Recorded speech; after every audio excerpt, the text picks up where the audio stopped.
Rennie Good was a gifted soul, a writer and a poet and a mother, wow. She tried to hit an agent with her car, oh no!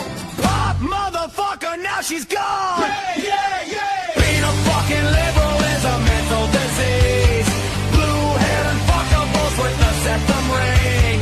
You are not a hero, you're a fucking disease! You fuck around and find out it's what it is!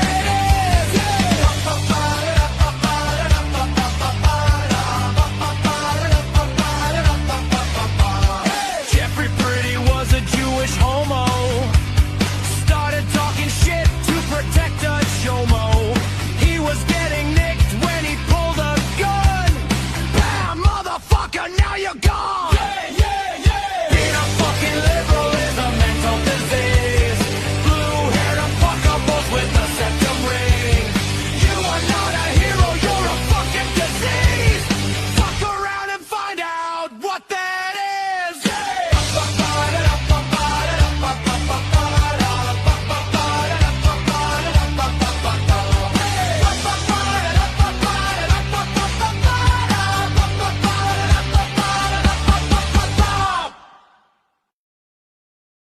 Okay, guys, this is a hot topic. It's probably one of the hottest topics that are out there.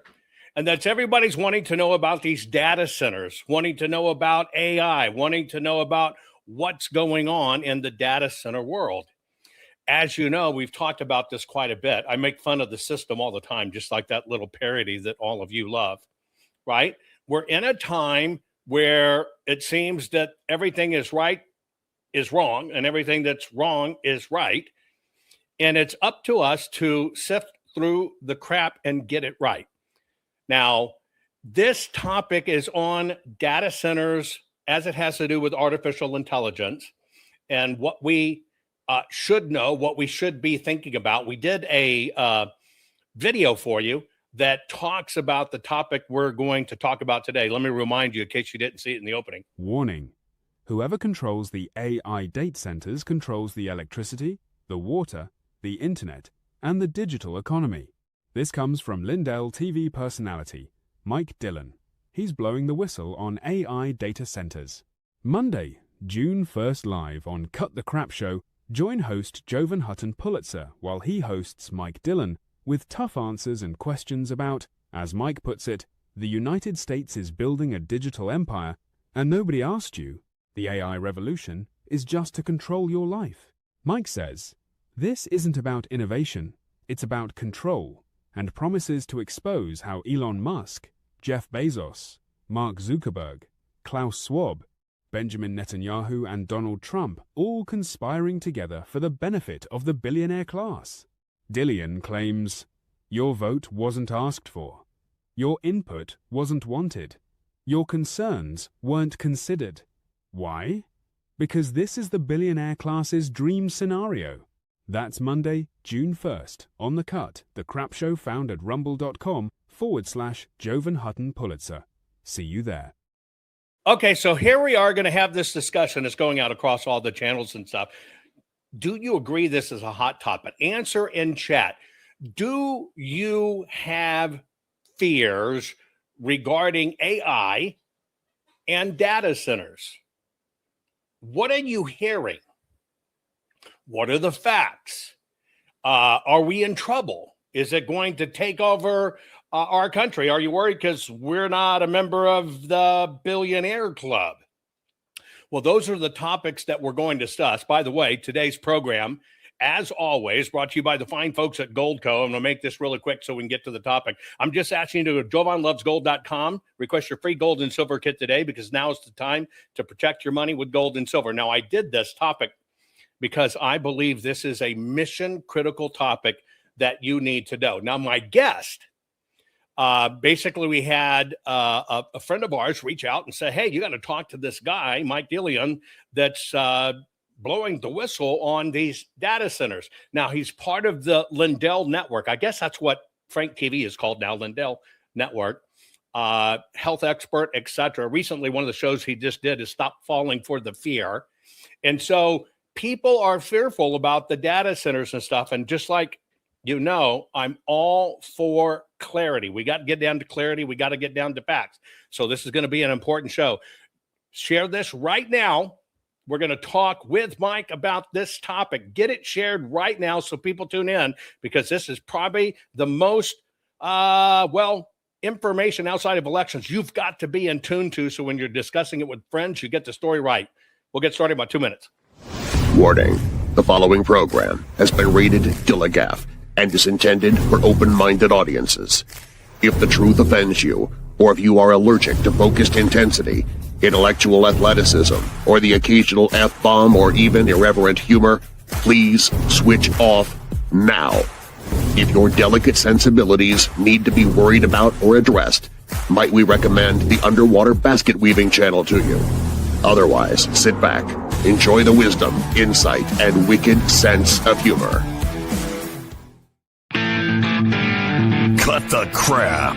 How many times a day do you want to say that to politicians? The elite, the loony liberals, the fake news media, and the gender-confused, emotional socialist snowflake crowd. Cut the crap is your secret weapon for fighting for our freedoms and our great republic. It all begins with a massive mental enema, freeing you from the toxic news and politically correct views, which constipate your consciousness with stinking thinking.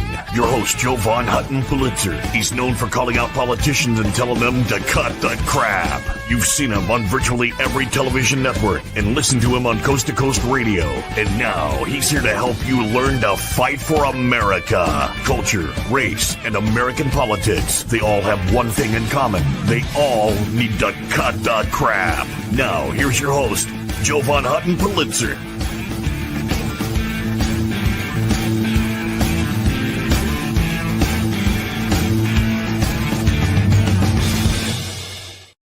Okay, guys, I know you have tons of questions, but how could you ignore, if you're going to learn the truth about Elon or Bezos or Bibi Netanyahu or any of these fellows? First off, what is your opinion right now as we start this program? What's your opinion of AI data centers? 1, there's nothing to worry about. 10, we're in trouble. I want to kind of do it as a poll across the different chats, across the different channels. And all I'm asking you to do is have an open mind regarding the information. It's just like anything else out there. You've got to know the truth. And so where do you think we are? I've got 1, 2, 3 10s. I got a 3.5. I got a 4. We got a 6. Where do you think it is? 10 means we are in incredible trouble. 1 means we don't have to worry about it. Got another 10, got a 9, got a 7, got another 10, 3.5, got a 4, got another 4, got an 8, right? Another 10 all over the channel. So as you can tell, people are incredibly concerned about this AI and data centers. I want you to pull out a piece of paper and a notepad. My job is to make you the smartest patriot in the room. And we cannot defend against the system if we don't understand how a system doing it to us. Mike, do we say, is it Dillion? Am I saying that right, Mike? Dylan, like Matt Dillon, just better looking, but less money in my bank account. Oh, there you go. But it's still with that extra I on the end there, right? No, it's just Dillon. O-N. I guess I had that as a typo. Hey, look, tell people about yourself, where you're from, what you are, what do you do in life? And I know and how'd you get on Lindell TV to begin with? So to tell you the truth, I'm not a huge fan of a lot of the products, but Mike reached out to me a few years back, and when he got caught up with the election fraud, right? And me as an American patriot, I knew how hard Trump was working for the American vote and the American people. And I didn't think that there was any way that Sleepy Joe had got tens of millions of votes, or 1 million, not even 5 votes more than Donald Trump. Right. And I saw that they crucified Mike Lindell for speaking about the election fraud. And he wanted to launch a network. And he said, look, Mike, he goes, I'm looking to put some information out there. And I said to him, I want to talk about health, because I thought that Bobby was really had a good chance. I loved what Bobby's, uncle had done. I think he got killed for speaking on some topics that probably he should have just kept his mouth shut. But, So should we assume you're a personal friend of Robert? I'm not a personal friend, Okay. but I've sponsored the Children's Health Defense shows. I've spoken with Bobby. I'm very good friends with Brian Hooker, who he's wrote multiple books with. And I wanted to give Mike a shot to give people a platform to speak. And so Mike kind of, I guess, called and recruited you in. What's your particular expertise? So my expertise is in health and wellness. It's anything in the body, detox. I grew up in a chiropractic background. I've been lecturing and Palmer or Parker? Palmer. My daughter's Palmer, actually. I used to write all of the chiropractic training programs for Palmer and Parker years and years ago. I know them well. That's why I know to ask you whether you're a Palmer or a Parker. Anyway, go ahead. Yeah, and the funniest thing is Dee Palmer, the founder of chiropractic, a lot of people confuse it and say it was BJ. I go, no, well, BJ was just the first one with a license. I go, but his dad was doing it willy-nilly and helping people before the school was even written. But he really understood the human body at a cellular level. And if everything was working properly, you could have you could avoid a lot of surgeries just by listening to your body and moving the body and just having everything kind of flowing. So is that your topic on Lindell? You talk on health specifically? We speak mostly on health. So Maha with Mike is Make America Healthy Again, and we bring in mostly epidemiologists, doctors. We bring in, it gets a little political sometimes, but mostly we're talking about health and wellness and how for the human body can survive in a world of chaos. So what would you consider yourself? Are you a researcher or are you a journalist? What are you in this space of dealing in health and now with data centers? What would you consider yourself? Okay, so my background is in building companies like airwaterhealing.com, which is a health and wellness space, but I am a journalist and I'm a podcast host. Awesome. Where did you cut your journalist teeth? What's that part of your background as a journalist? So for me, a lot of what I did was just, especially during the DC and January 6th, it was flying around to different places, interviewing, talking to people, but more importantly, dealing with the guys that were developing cutting edge technology that were going up against big pharma. Because I thought that there was... Really? For example, what? Just so I understand. Yeah, so Global Healing, Dr. Edward Group, going out and interviewing him, going out and looking at the facilities and seeing, is there really a plant that's out there that could compete as good as metformin? Which anybody who has diabetes or a friend with diabetes, I'm sure they've heard of metformin. You mean manufacturing the pharmaceuticals or manufacturing alternatives? Manufacturing alternatives. Okay. Awesome.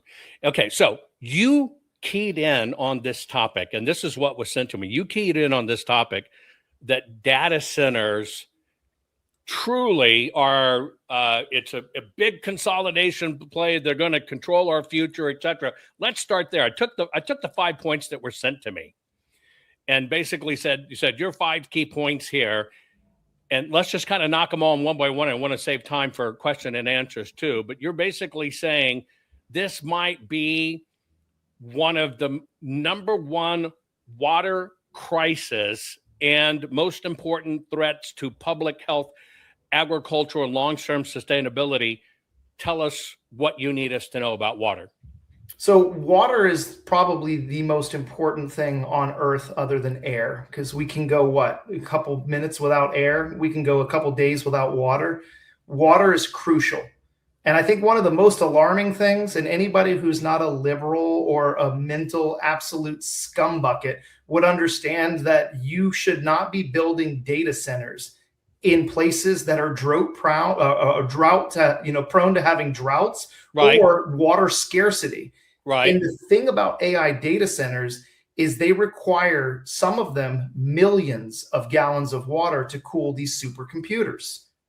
Millions of gallons a year, millions of gallons a day, what? Millions of gallons a month. Some really? Of them could be millions of gallons a day, depending on the size of the data center.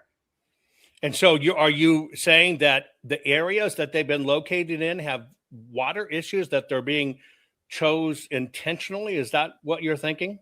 Well, it's not what I'm thinking. It's what's being released. There's already independent journalists out there that have said places in Arizona that they've already approved data centers that are in water restricted areas or high levels they've already broke ground on some of these sites. But I understand, and you and I both understand, you're not going to put a data center in Palm Beach next to the ocean and get a desalination generator. It wouldn't be affordable. So they've got to put them in places where land is not only cheap, but they've also got to put them in places where they can get permits, where they can get approval. And I think we're at a point now where we have to start asking the question, who deserves water more, human beings or the machine? Very true. Good, very, very good point. So that's your point on water. We're gonna kind of knock these down one by one, folks. The second point that your team had sent is you're saying this is the billionaire control class, and you drop some big names, right? You drop Klaus Schwab, evil name. You dropped Bezos. You dropped Zuckerberg, president of China, even our president. What does this mean? You think it's for the billionaire class that's going on? Well, any of your listeners that watch you, I think the reason why I fell in love with you in the beginning is you have a relationship with Goldco. And your listeners need to know gold and silver is where your family's financial security is. Because if you look at the S&P 500, if you look at BlackRock, Vanguard, State Street, these guys that have made this run, a historic run in the AI sector, in the S&P 500 in the past 7 months, it has created a whole new level of millionaires, billionaires, soon to be trillionaires. We might see the first one with the SpaceX IPO. These guys are pathological liars. Now, do you think, just on SpaceX, which might do that, do you call that an AI data center play? Or do you call that a stock play? I think there's going to be a lot of people. The SpaceX will not be able to exist without AI data centers. They can't. They need this information, this compute power. It's changing every single day. It is impossible for SpaceX to be a company without these data centers. But do you drop them in the category? I know everybody uses AI. It's all computing and everything else. But you said that that's how they're enriching themselves. And you said we have a trillionaire. Do you think that SpaceX and its big push together that it's doing is part of this AI and data center play? 100%. And how do you think SpaceX will play in the data center business going forward? Well, you know, Elon Musk is the one that scared me the most, because he specifically said to an interviewer less than a month ago, he said, I think we're 5 years away from being able to have satellites that can draw energy from the sun, and we can have more of like a quantum computer type power that's floating around. So if we're only 5 years away, why are we buying farmland and tapping into America's water supply if we're only 5 years away from being able to make a more energy efficient, but more importantly, an economical decision to where we're not making impact on growth? Like, so since you named Elon in this billionaire class, are you thinking Elon's not one of the good guys? It's not about being good. It's about being economically responsible. I believe that human rights, which is access to water and access to clean air, is very, very important. But I also understand that we're in a race against the world's elite. Whoever wins the AI race is going to win the economic world power. And so, okay, let's go. Good guy, bad guy. You listed these people in your details. So Elon Musk, good guy, bad guy. Which side? I think he's a good one. Peter Thiel, you good guy, bad guy. Don't like him. But good guy, bad guy. I think he's a bad guy. Bezos, good guy, bad guy. Bad guy. Zuckerberg, good guy, bad guy. Bad guy. Your former CEO of Microsoft, good guy, bad guy. I'm in the middle. Okay. Google guys, good guy, bad guys. Sergey Ben. Yep. That's one. I think he's a bad guy. Okay. Klaus Schwab. Bad guy. Benjamin Netanyahu. Middle. President China. Good guy, bad guy. Bad guy. President Trump. Good guy, bad guy. Good guy. In all of these, you said that's the billionaire class enablement. Why would one end of the spectrum, Elon being a good guy and Trump being a good guy, and your whole pitch, you said they are facilitating this? Is this good guys and bad guys working together to do this? You have to. You've got to have the good and you've got to have the bad. You can't live without them. I don't think that Donald Trump purposely is positioning himself to allow AI data centers to harm people. I think he's trying to protect American sovereignty. I think he's trying to protect our wealth. If you look at our GDP, we're trillions and trillions and trillions of dollars in debt. Known fact. What's that? Which we were known fact, which we were there before data centers. But yeah, Correct. that's an absolute known fact. Correct. But I think that Donald Trump has been listening to Elon Musk, and Elon Musk has gone on the record and said that the only way that America is going to survive is if we win the AI data race, because it's not a question. There are so many women of the age of reproduction here in the United States that are either choosing not to have children, can't have children, can't afford IVF. But that's a different topic than data centers and AI. No, right? it's not. It's so deep. Data center makes people not have children?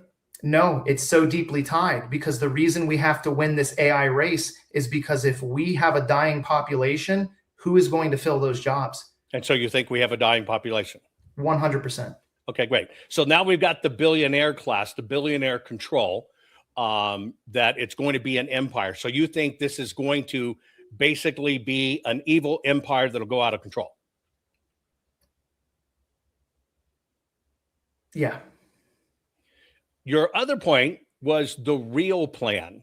What you said is that your core belief that AI data centers aren't just computing power, they're about centralized control, harvesting data, reshaping society and the systems run by a handful of corporations.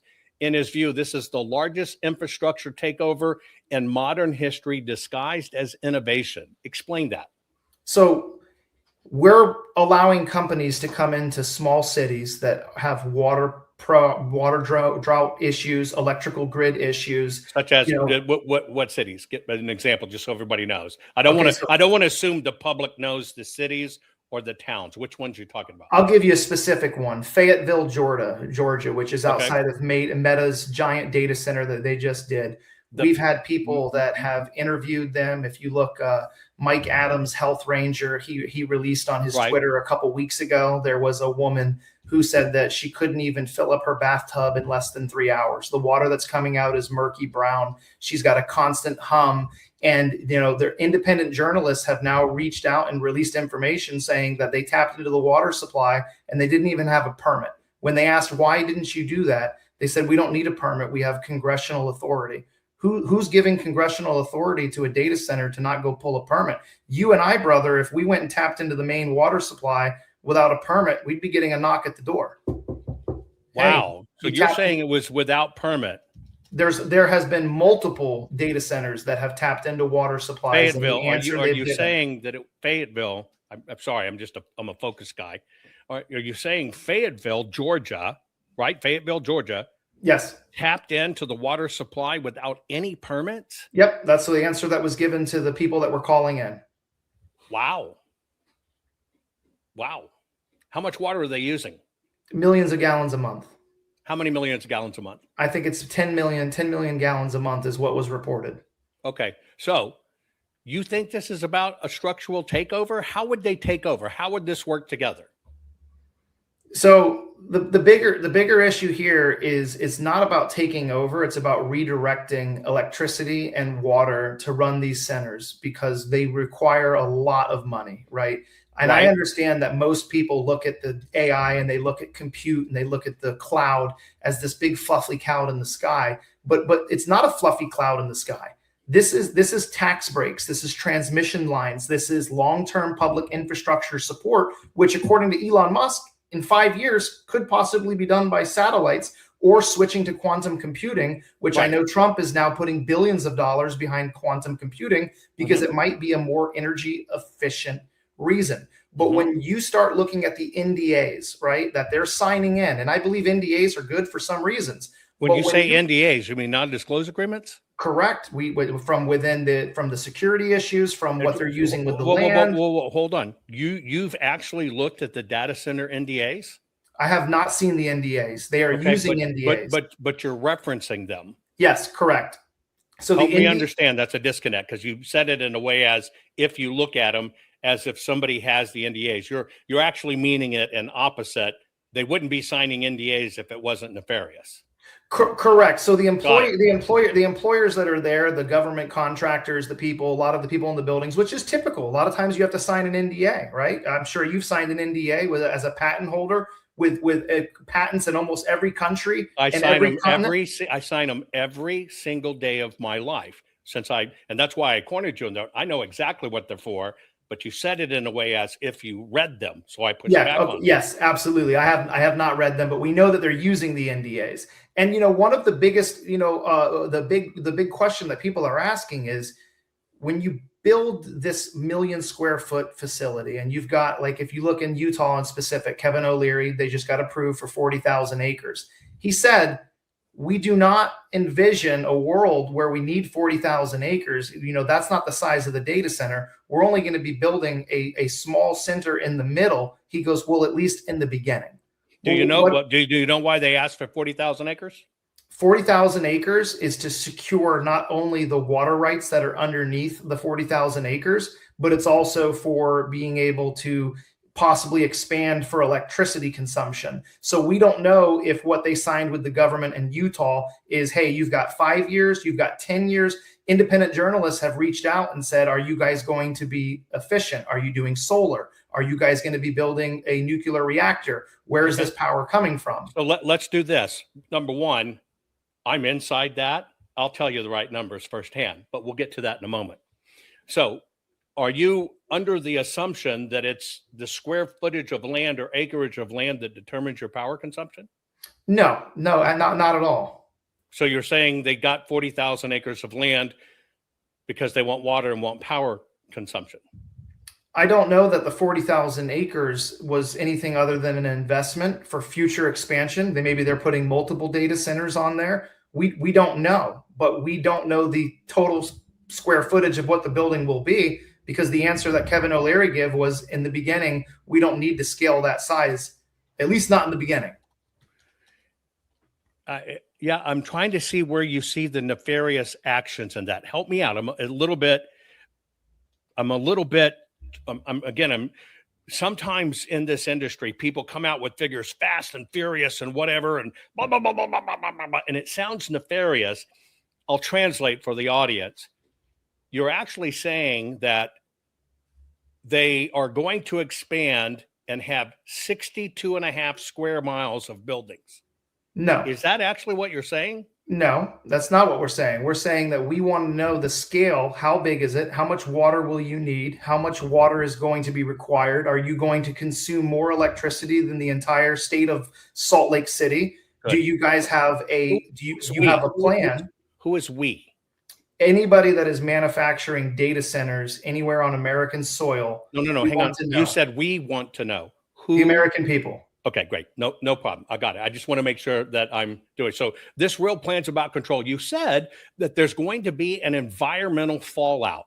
Tell me about the environmental fallout. You've said it's high energy demands. It is EMF output, et cetera, et cetera. Tell me what the environmental concerns are for these data centers. Outside water, we covered water.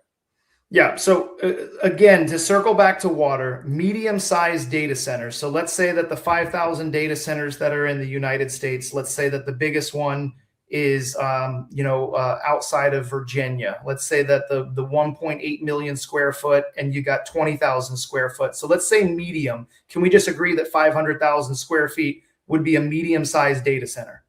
You disagree with that, or we disagree with that? No, I'm asking you, would you agree that 500,000 square feet could be a medium-sized data center? Yes. Okay. A medium-sized data center reports that they would use 110 million gallons of water specifically for cooling. And where do you get that number? That number is pulled out of the statistics from water. So the Environmental Protection Agency. So you have no problem with me, because I'm about to show you the actual water stats, real-time usage stats. I'm just going off of what the EPA can estimate. That's what size could use. Well, you said actual and you said estimate, and those are two different words at opposite ends of the spectrum.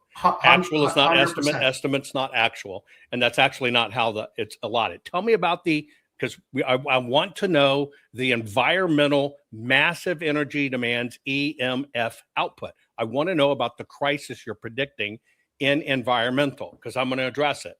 Perfect. Can we talk about water first? We're going to in a minute. We're going to circle back to it. I just want to get back to, these are your 5 points. These aren't my 5 points. Gotcha. So your point number 4 was environmental fallout. I'm trying to give you every single point. Okay, gotcha. So EMF I would put in there along with not only the large amount of hums that people are hearing. Fayetteville, Georgia, if you're about 1.2 to 5 miles away from the city, you can go outside. And when I call it a city, it's a massive data center that's in Fayetteville, Georgia. People that used to be able to open up their windows at night, let the cool air in, there's a constant hum of electricity. Have you documented that as a I've researcher? I've been in Fayetteville, Georgia. We've been a mile. I didn't ask if you visited. I said, I'm very specific on my words. Have you been to Fayetteville, documented and recorded that hum that you're talking about? It's just a simple question. Yes, we have it. We have. And what is the hum over the natural ambient it was prior? What's the difference? Prior would be that in Fayetteville, Georgia, where I've stayed at an Airbnb 4 years ago when we were doing a home show outside of Rome. We were on our way up to Washington, D.C., stayed there, and the ambient noise level has increased significantly, and it doesn't stop. And why do you think that was? It's because of the diesel backup generators. It's from the trucks that are coming in and out. It's the millions and millions of supercomputers that are running. Might I just ask you a question? Yeah. So just a little bit. I'm trying to understand where you're coming from. You said it's because the diesel backup generators. Well, correct. You have to test the generators. So even if they're not a backup, you're constantly having to run the diesel generators. You have to test them periodically. You also hold on. Constantly run the generators and periodically are two different things on the opposite spectrum. One is running it constantly. Hold on. Yep, one is running them periodically testing. Thank you. They have to constantly check the diesel generators. How often? How often? At least I would say at least once a week. They have to fire them up to make sure that they're running. Okay, so you happened to be there 4 years ago. Before the data center was built. When the diesel generators were running and you noticed this hum 4 years ago. No, I said this is 4 years ago when I was there before the data center was built. Okay, but now you've been back to the data center since. Correct. Okay, you lost me. I thought you said you were there 4 years ago. And there was the data center hum. That's all I'm trying to figure out. Because there was a hum. There was a hum disconnecting with me. Yeah, because the hum was built after the center had opened. Before, it was just a local. You'd hear crickets. You'd hear a little bit of street traffic. Now it's a constant, continuous hum. Okay, and so the data center became operational in early 25. Correct. And so you're saying you could hear the building humming. Everybody can hear it. Anybody that lives within a mile. I'm only asking about you because I only want to go on firsthand account. Perfect. Yes. If you know me and my audience, I don't care what other people say. I care what the people doing it said. You also said that this is going to threaten the food supply. Tell me how you think this is going to threaten the food supply and that it's going to create food scarcity, raising prices, etc. This was a follow-up on your environmental fallout. Help me understand that. So you're talking about farmland that is being purchased.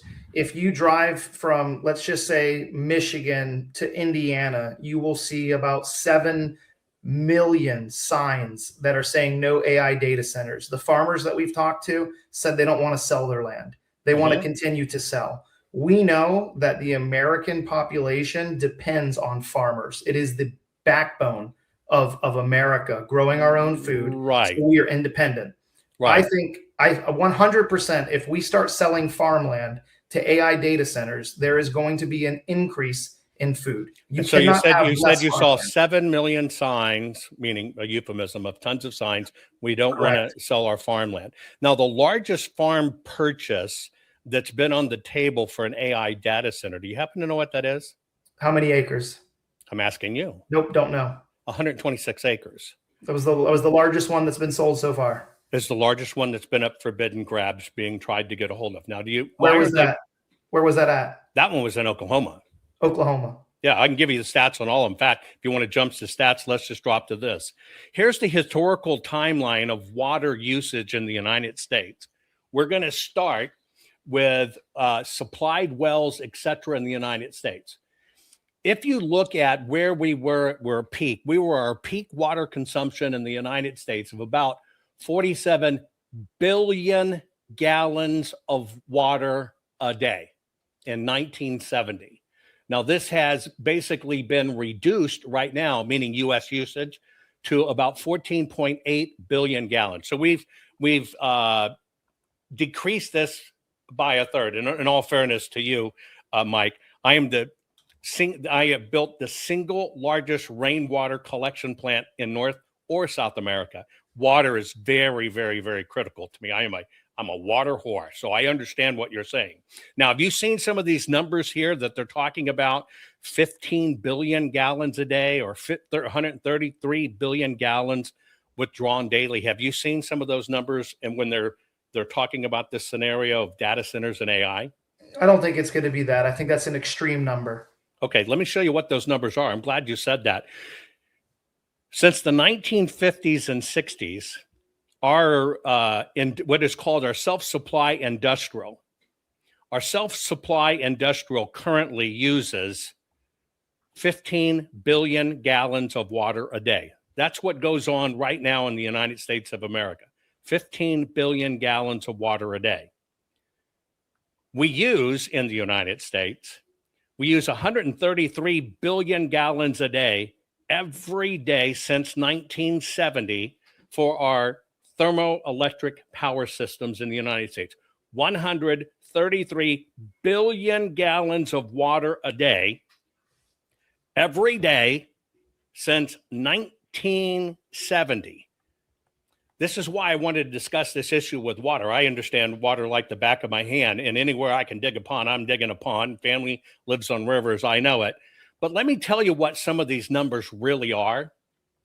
Right now, our thermoelectric power plants use 100 to 500 million, each single plant in the United States right now uses 100 to 500 million gallons of water a day. Stay with me. I'm doing this for a reason, because in your stuff, it's talking about it could be 4 million gallons a day.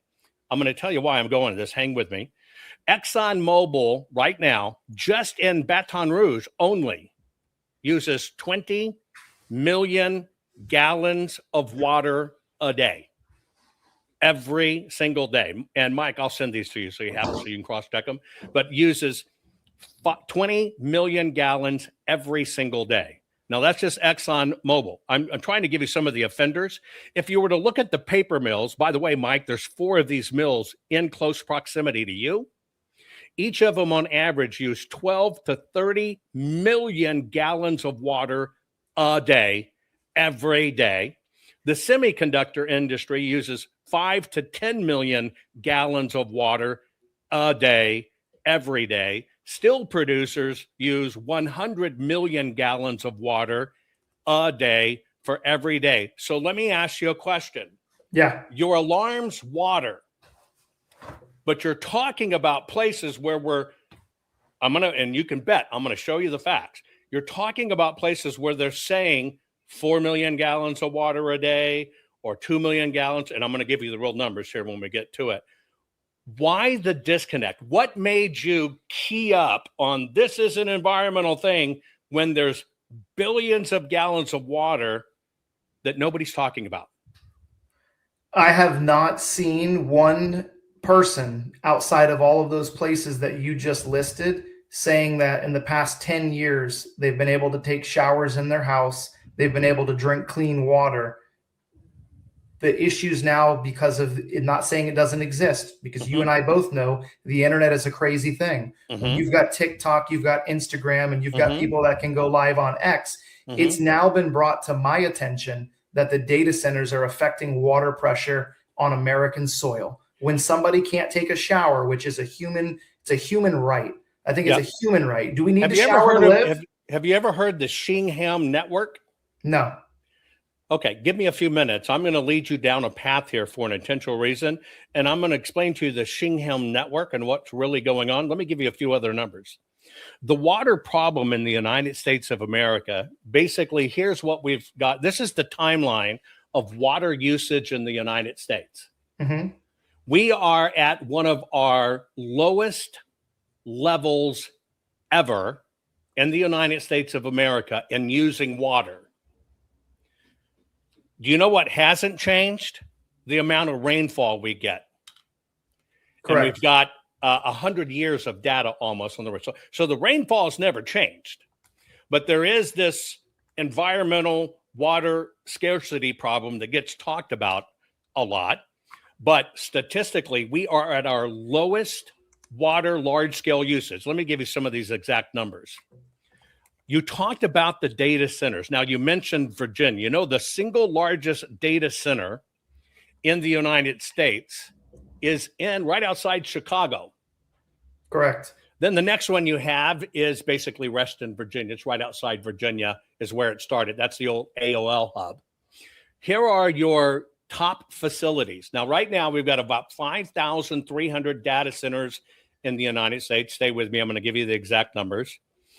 Most of those the vast majority of those are 20,000 backwards, not forward. So here's the big guys' number. Let me give you some of the big guys' numbers. Right now in energy usage, because this is one of the issues, is the U.S. data power usage. The number one thing right now going on in the United States to use this power is what's called 350 Chermack. That's Chermack Road in Chicago. We're talking the megawatts they use is nuts. They're second only to O'Hare Airport. Now, you got to understand data rooms. You got to understand data rooms when you understand power and water, because they go hand in hand. If you don't understand water, you don't understand power. So let's take a look at the power. I'm going to go back. I just told you the single largest data anything in the United States has been running almost for 100 years. It's been running as a large data center for over 70 years. I'm going to take you back in time. On the left are these older legacy data centers. This is where almost most of the stuff in the United States right now happens, where it actually happens. If you look on the right side, which is what everybody's up in arms about, data centers, Google, Elon, Klaus Schwab, and all this other stuff, we are anywhere from 30 to 80% more efficient with power now than the very thing you're powering your home in right now. That's efficiency. This is documented numbers. I'm going to tell you why I'm giving you these numbers, Mike.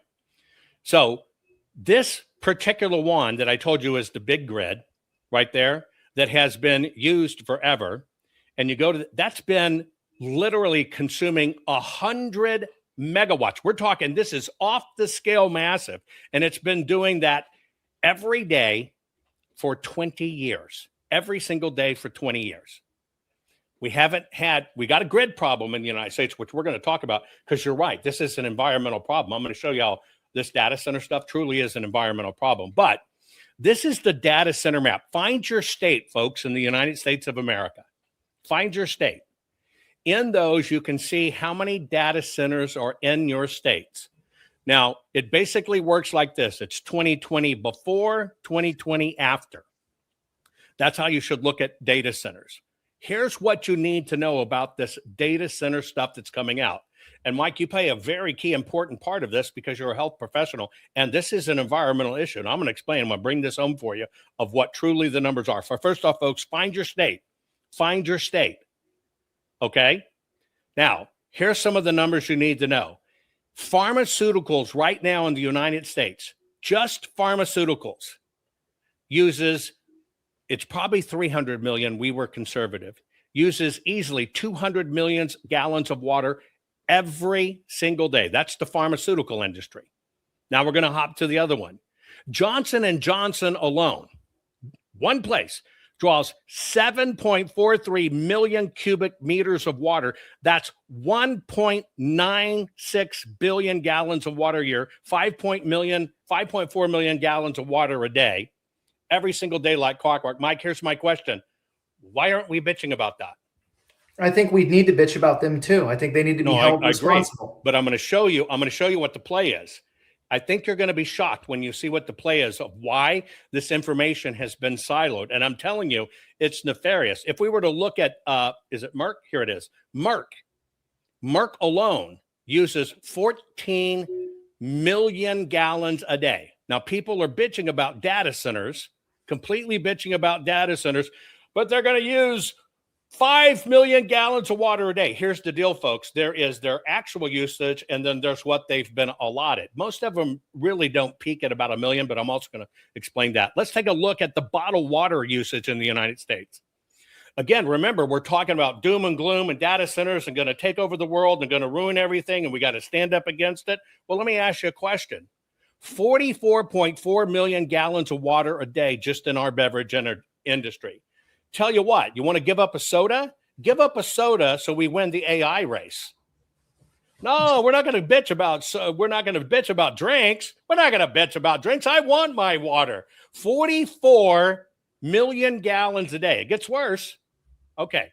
When you look at, they talk about these things for power, and I just showed you, we are 50 to 80% more efficient on power right now in every center that goes in than we've ever been in the history of time. Oh, by the way, 6 hours ago, news broke. You can read it. University of Illinois Urbana, which I happen to be one of their licensees and work with, introduced a brand new chip, 3D printed, made completely out of copper, reduces the energy heat footprint 98%. But you don't hear about those. Anyway, data centers, they might get approved for 5 million gallons a day. So I want you to understand what that means. That's about a town of about 10 to 50,000 people. Correct. Okay. This is about 10 to 15,000 people of what it is. But here's what you got to look at. Did you know that in poultry processing, that's about the size of a data center, they use 5 million gallons of water a day? Not they're approved for 5 million. Data center may be approved for 5, uses 1 million. There are 360 plants right now in the United States just for processing chickens.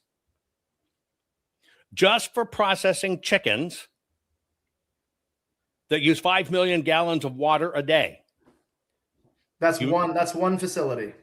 One facility. Correct. There are 360. So when you talk about 5 million gallons, it's 5 million gallons times 360. I'm telling you, one chicken plant, one processing plant meets the scale that they use 5 million gallons of water a day. Where are the protests? Well, we'll just stop eating chicken. I have a point to this. Let me get through my madness and do it, because this is mission critical to our future. When you talk about EMF, the EMF of a data center is measured in inches. Inches. The EMF from a server effectively dwindles at 2.5 inches. Mm-hmm. But we're talking about data centers. When you go to a transmission line, this is a hub where the energy comes from, which is not a data center. It's 80 times magnitude to 100 times magnitude. Now, why should we worry about those? Because we have 75,000 of those power substations in the United States generating 20 to 50 times higher EMF than the 5,300 data centers we have. You're beginning to see a method to this madness, folks. Hang on, because I want to go through it. We have 7,500 power stations. We have 2 million miles of transit lines that bombard this down. But yet, we want to talk about data centers and they're going to ruin the world. Here are the substation maps. You can look this up. This is all public data. You can look at every single part of it. Now, Mike, here's my issue. I understand every one of your points. Whoever wrote your copy wrote one hell of an SEO targeted pitch on your Substack. Here it is. But I want to tell you maybe a little bit more of the story that you might not know that I think you should want to know. Basically, it's called the Singham, Singham, the Singham Network. Have you ever heard of the Singham Network? Yes, but I don't know very vastly much. I mean, to talk to me about the Earlier, I asked, you said no. Now you're saying yes. You mean you looked told it me up? about it. Yeah, You looked it up in 'cause you between. told, no, you just told me about it. Okay, great. Here's what the Singam network is. First off, I got a general question. Do you believe the media did a total freaking con job of everybody in the world? There was the safest, secure election in 2020. Do you believe that? No, That they did a con job to us? 100%. Yeah. So you know that the media crapped in our cranium, right? Yeah, You know that half of the United States of America will swear that Joe Biden won. I'm using rough numbers and I don't think it's real. And half of them will say, no, Donald Trump won. So you understand the power of that influence, right? 100%. Okay, great. Basically, the reason I even did this topic is because I looked at all of this stuff. And I'm a guy who actually knows these numbers, and I live in this world every single day. I want to tell you what's actually going on. This is what's called the Singham Network. Now, Singham is a fellow by the name of Neville Roy Singham, who basically cycles through a system of about $738 million right now in the dark money to go against AI. And the dark money to go against AI is about $2 billion. $2 billion is in play right now. Now, what's going on? China, we are at war with China. This is war. Yeah. We are at war with China. China has a vested interest in us not getting into AI and data centers. Correct. Now, I just showed you all the stats. Yeah, because they want to win the race. Well, it's not about winning the race. It's much more nefarious. I want you to understand what happens. Number one, if China completes this circle, if they get it done, right now in your phone, and by the way, why can I talk on this? My software is on every single mobile device in the world. That means I set 100% on the Android side. I set 100% on the Apple side. The new chips that are coming in the phones, which they say are coming out of Taiwan, are actually made by the Chinese government. In very short order, it will not matter whether you're on Lindell TV, Getter, Rumble, Twitter. If China doesn't want you to see it on your mobile phone, it ain't coming through. And by the way, guys, that's already done. Now, I started blowing the whistle on this 8 years ago when I told you about Red Dawn 2.0 and you hit a brick wall. That was all done with a manufacturing maneuver. Now, where we sit right now, if in fact we allow China to beat us, here's what's going to happen. They will finally complete total industrial dominance of the USA. And let me tell you why. Number one, the environmental cause of rare earth minerals, we actually have them in the United States.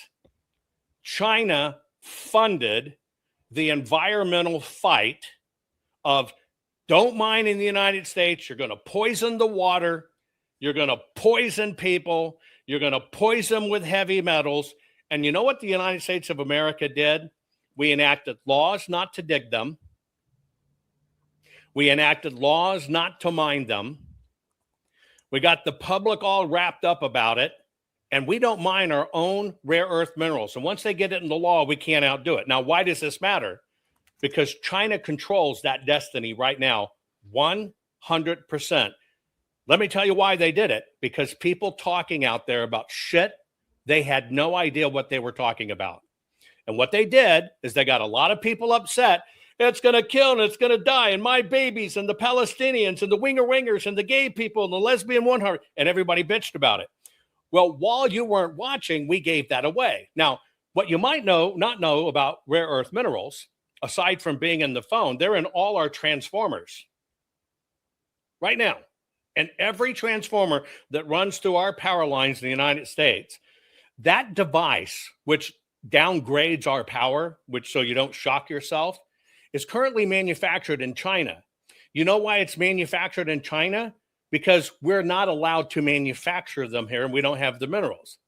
So the greater threat could be they could shut down our electrical grid system. It's already over. It's already over. Let me tell you how bad it is. Because of people talking about what they know nothing about, people doing keywording, people doing SEOing. Oh, look at me, clickbait, clickbait, clickbait. We went through this same thing with rare earth minerals long ago, but it was kind of before the internet, so people didn't pay attention. China not only got it, but you experienced one in your life. What are you, about 37? Pretty close. Okay. In your lifetime, you experienced where people said, you can't have a drone. Drones are going to be illegal. You're going to interfere with planes. Every bit of that funded through China. Let me tell you why. Right now, when you have to register to get your drone license, you now have to be officially registered, and you're going to do video. That goes through a chip to China. That entire pilot center that clears our pilots all sets in China. It all runs through China. What's the number one use of drones right now in the United States? Managing our power lines. And so for about 12 years, because we started blowing the whistle to the military then, China has mapped every single inch of our power grid, every single inch. Yep. They know right now they can fly with a piece of chain about 30 to 40 feet in length, use drones, drop it over a central place in LA. California will be without power for 3 years because we can't even get the replacement parts. This is why I'm talking about this so hard. People don't understand this is war. Let me tell you what happens if China gets ahead of on this. Number one, they're going to have final, all-exclusive industrial and supply chain dominance. They will use AI to predict what's coming next. They'll do logistics on it, critical materials. Where are we going to run into critical materials? They're going to crater the market before it happens. Number two, it will allow them to circumvent every single tech platform in the United States. There will be no more controls. You will not only not be able to see content, they will control every bit of the content. Next, all of the talent around the world for computing, China will find them first.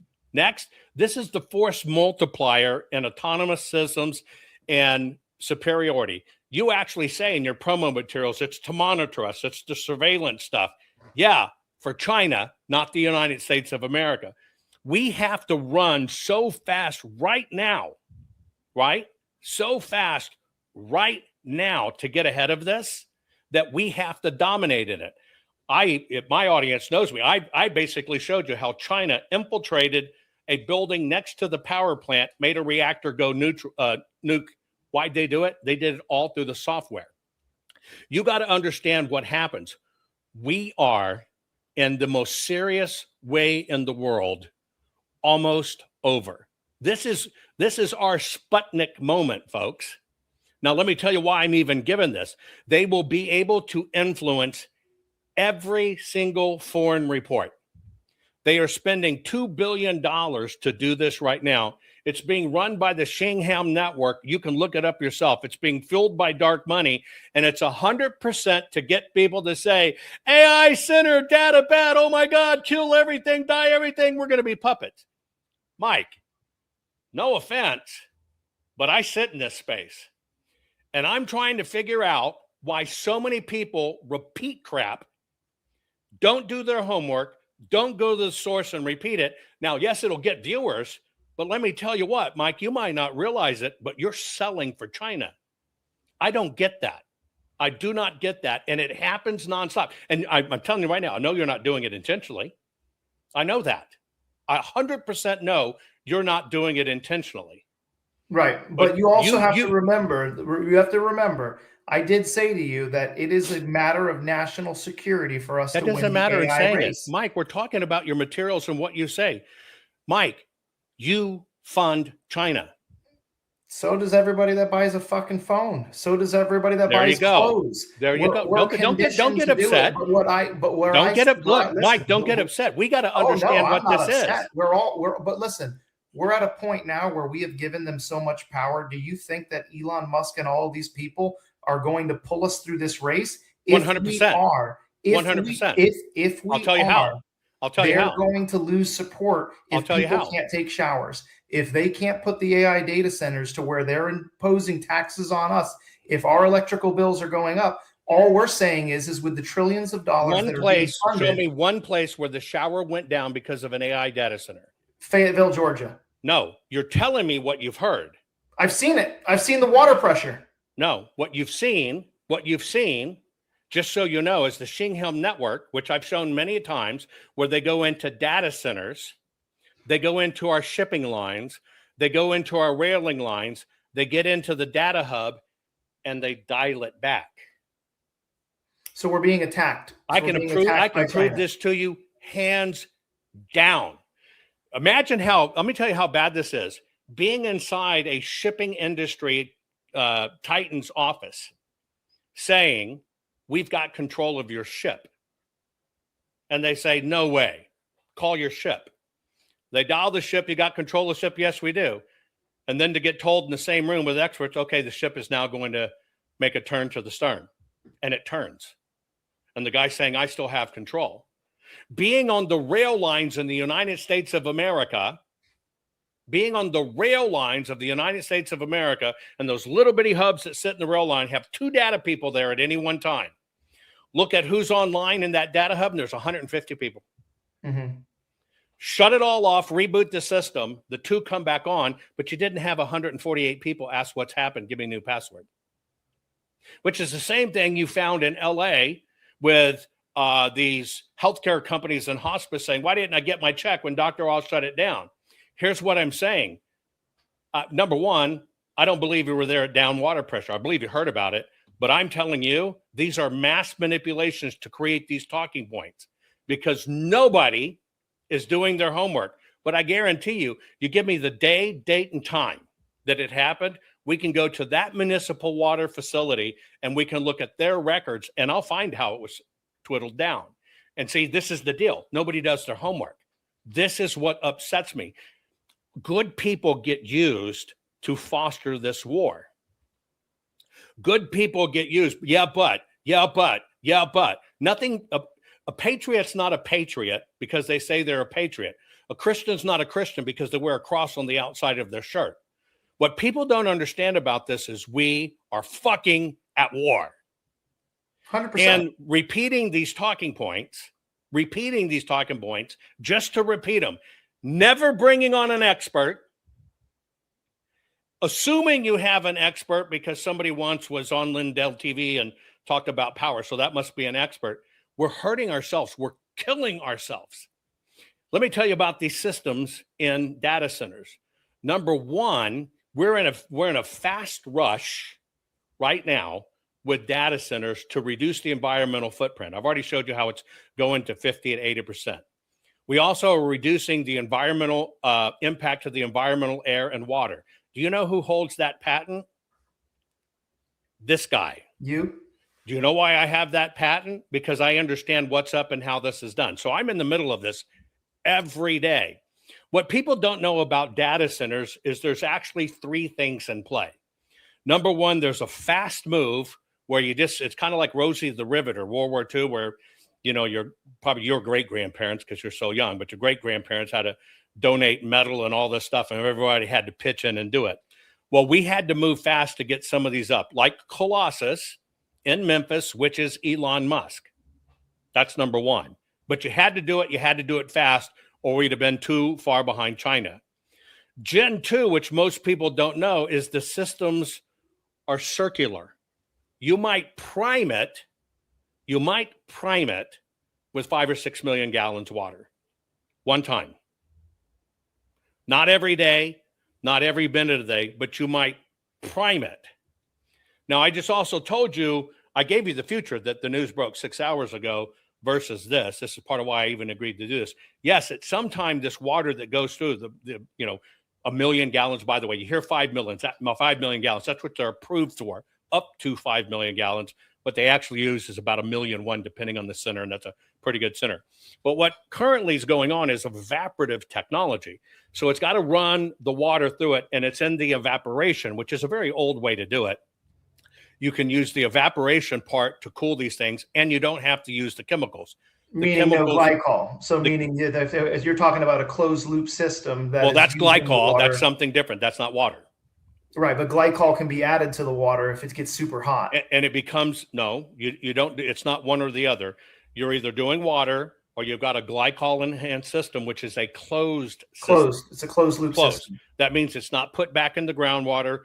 It's not discharged. It's not thrown out. It's like people saying we're going to get high metal densities in it. There's no manufacturing process involved. These are some of the lies that are being paid for to make sure America stands behind. Next, most of the Gen 3 centers, which are underway right now, are water generating, not water using, water generating. They actually, by the use, because they're using power, power always involves heat. They're actually generating water, not consuming water, generating water. We're talking hundreds and hundreds and hundreds of thousands of gallons at any one time being generated. So they're going water positive. The next part of it. What, though? Are they using atmospheric? Well, you can always pull water out of the atmosphere, but there's many different ways to do it. I mean, you should know this. You're in the hydrogen business. Yeah, but I mean, the atmospheric water is going to cause more cost on electrical. That's why we're not using it main Zero. stages. Zero. Yeah. No, there's no cost in electrical. Zero. For atmospheric water generator? Zero. How are you going to run an atmospheric water generator without electricity? That's the point. Where do you think the electricity is coming from? It's coming from some power supply, either from the Let's grid. say that's it. Everybody thinks. They immediately think they know, which the power comes from the grid. Why do you think President Trump at the State of the Union says tech companies are going energy sovereign? The issue is not sucking from the grid. The issue is reversed. They're all going energy sovereign. They're their own energy companies. Our grid is only the backup. Correct. And that's another common misnomer. Power, why aren't they using solar? Why aren't they using wind? Because it doesn't work. No. Solar is net 7%. Correct. If you want to put solar, that's what you need 40,000 acres for, because it's useless, it's limited, and puts out such little power. But come by, it's great. No, it's not great. And so just so you know, when you understand the thermodynamics of all of this and you understand how it's done, number one, just the fact that they're working off natural gas, or just the fact that they work off heat, they actually generate their own net power. Own net power can actually pull the water atmospherically out, aside from what even happens in the line, which the lines of what they're using for power to begin with, which is about 12% water. Next, just so you know, this is going to be the single largest boom to agricultural in the history of mankind. Do you know why? Tell me. It will be the largest boom to agriculture because now, thanks to AI, you can no longer hide behind NPK and the phosphates and the nitrates. All the empirical data will be no longer to be able to help. This is going to change all pharmacology. This is going to change all medicines. This is going to change agriculture. That's going to put us back to a sustainable future of literally growing our own inputs, not relying on chemical manufactured inputs. That's why the deep state's fighting this. See, if you understand that NPK that's put into the ground, our nitrogen, our phosphates, and the potassium that we put in the ground, it's put in the ground because it's a byproduct of bomb manufacturing from World War II. They had to figure a place to do it. Spill it on the ground. Yes, it does cause the plants to bloom, but it kills everything in the soil. So right now in the United States, our soil's almost dead, right? Yes. So in order to keep it yielding, you got to keep putting those inputs in. The reason the deep state is fighting this and coming out with so much information, they know that multi-billion-dollar industry is about to be ended with AI. And the way it's about to be ended with AI is you can't hide the data anymore. You can't hide the reports. It can do the numbers. It can look at the growth. It can look at the output. It can look at the statistics. You won't be able to see it. Also, just like I told you, they're manipulating the water control and sewage control centers. That won't be allowed to happen anymore. Why? It's just like what happened in election integrity. You think I'm only second to Google and I found this algorithm. When they have no basis in it, means nothing. AI prevents that kind of expert bullshit from happening because it will see it when it happens, know who's authorized, know who's not in the system, and immediately boot them out. Right now, we can't see it. So let me ask you a question then. Based on everything that you're uncovering, do you think that we should be owning up our balls as Americans and we should stop cutting off oil going to China? Should we be in China right now with troops on the ground to stop what they're doing? No, we can't. No. Because why? How much oil do we get through the Hormuz Strait? Less than 5% for us? Zero? So it doesn't affect us. How does it affect us? No, I said so it doesn't. We don't. No, it affects us because OPEC makes our decisions on what's on oil prices. Correct. We don't get any oil from there. Oil is traded in U.S. dollars. So how does it? Well, it's a good thing. But how does it affect? Well, it affects NPK. It affects agriculture inputs that these foreign countries are in. Do we need to go in China and do this? First off, number one, China doesn't have billions of people. I think China's lying. That's number one. And I've been boots on the ground in China. I'm not speaking out my ass. I'm not speaking what I saw some influencer that used to work at Fucko Taco Bell, and now I've got a show, and I'm going to tell you what I've been boots on the fucking ground. I'm not going to disagree with you. I've been to the Canton So Fair. what I'm telling you, I think they're lying about their population. They're lying horribly about their population. But you brought up a very good point, and I'm not going to try to turn AI into a conspiracy, a whole other level of topics that you and I could talk about. But you brought up something that was really important. When you talk about the nitrogen, you said that the soil is dying. I have taken soil samples. I have read soil samples, and you were right. American soil is dying here in the United States.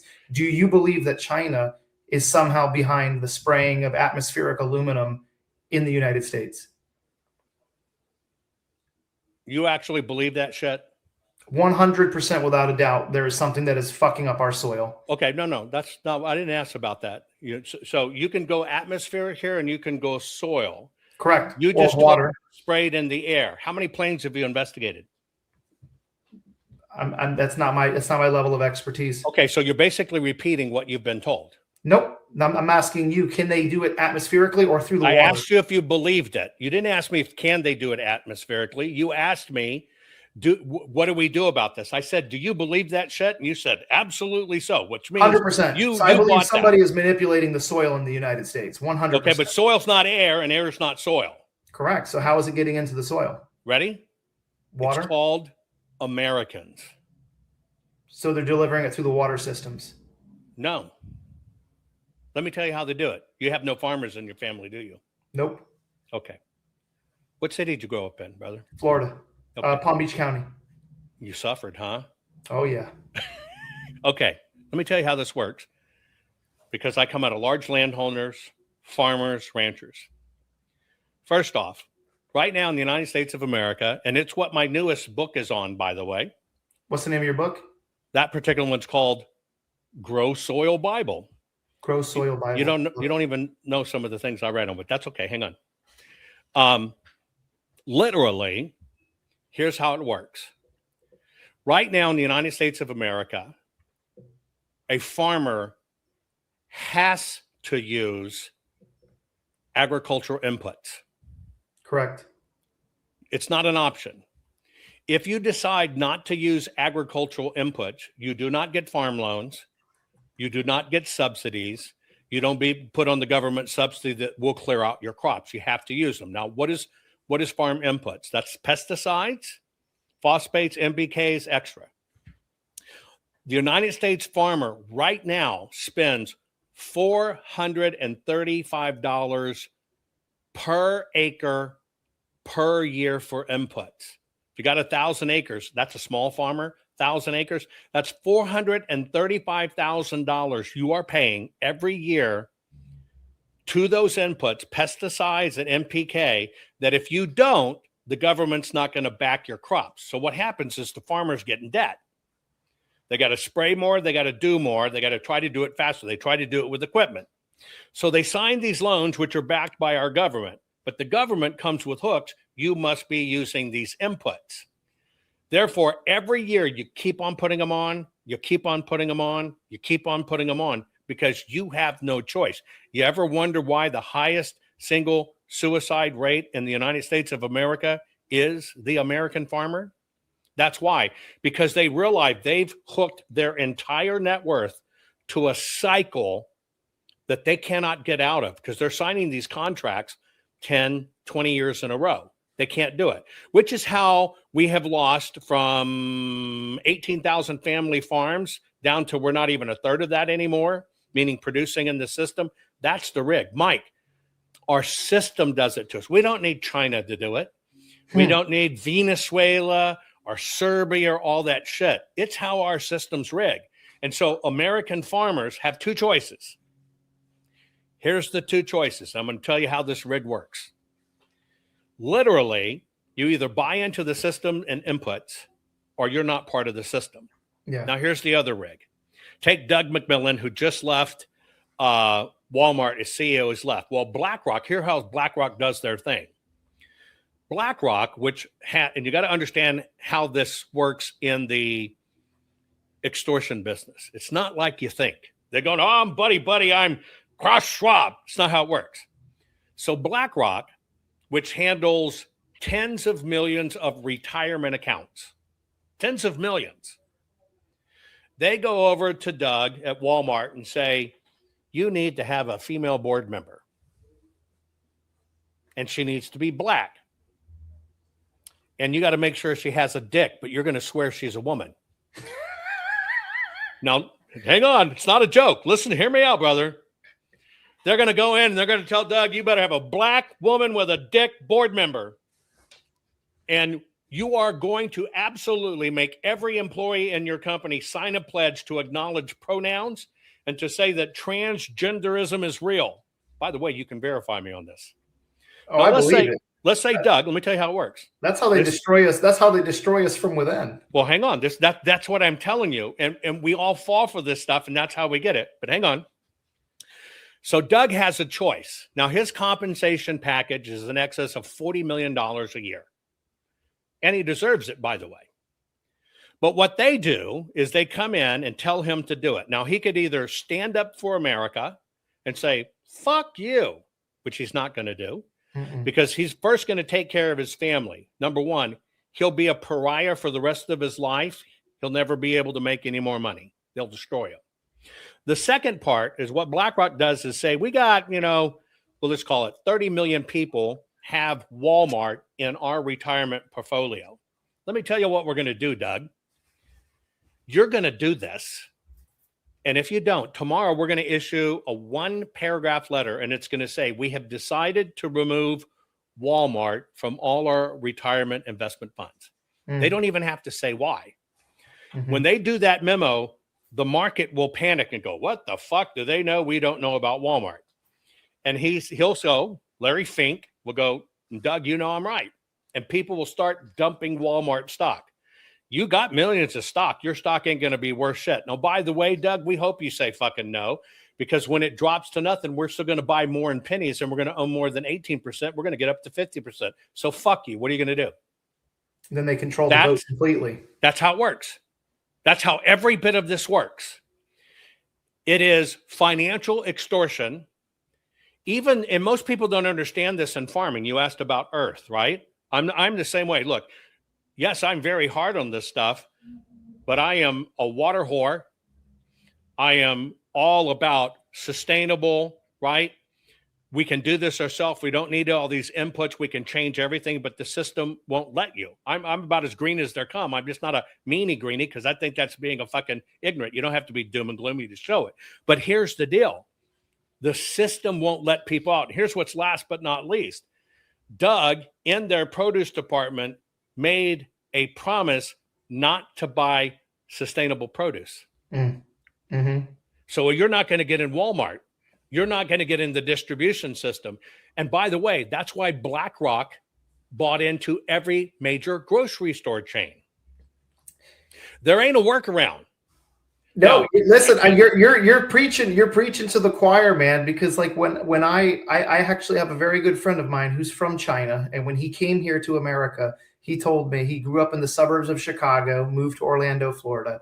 And this guy said to me, he goes, the biggest con that was ever put on the American people was putting fucking grass in your yard. He goes, when you go to China, he goes, all of our yards are filled with fruit producing trees. He goes, we grow our own fruit. He goes, and you guys are out there trying to manicure and have a look like the Augusta Links golf course. It's all he the goes, time. rip up all that crap. He goes, make care of your own soil.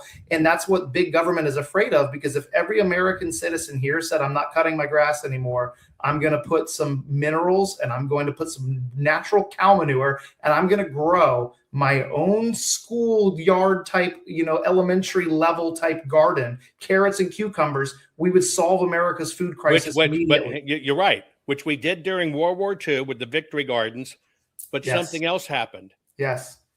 Homeowners associations started outlawing gardens. Yes. And you can't have gardens. Let me show you this real quick, since you might not know. Here's my newest book, Mike. Here's what is inside the pharmacy. Grow Soil Bible. Beautiful gardens, bountiful harvests, and homesteading abundant black gold. For too long, modern agriculture has poisoned the very ground beneath our feet. Synthetic NPK fertilizers delivered bigger yields at a devastating cost.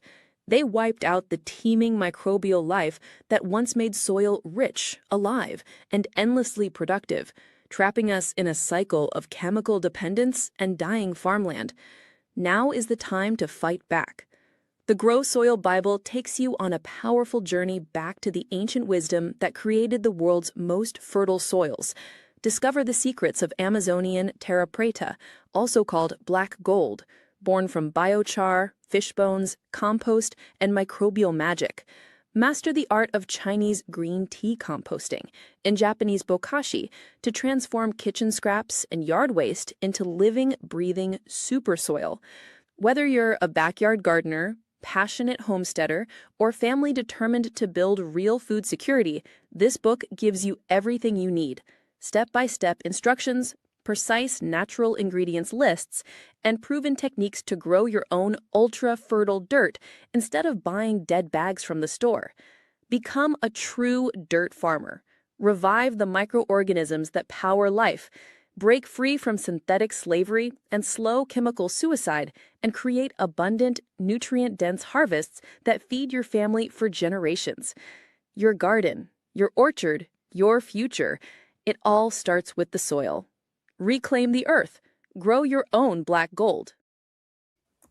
So, Mike, see, we're closer than we're apart. By the way, folks, I just kind of looked it up while that thing was running. We're probably 300 books away from being a #1 bestseller again with this new release. So we should hit #1 here in short order. Mike, here's my whole point. Data centers are freaking critical in AI. But it's critical because this is the war, and we have to win this.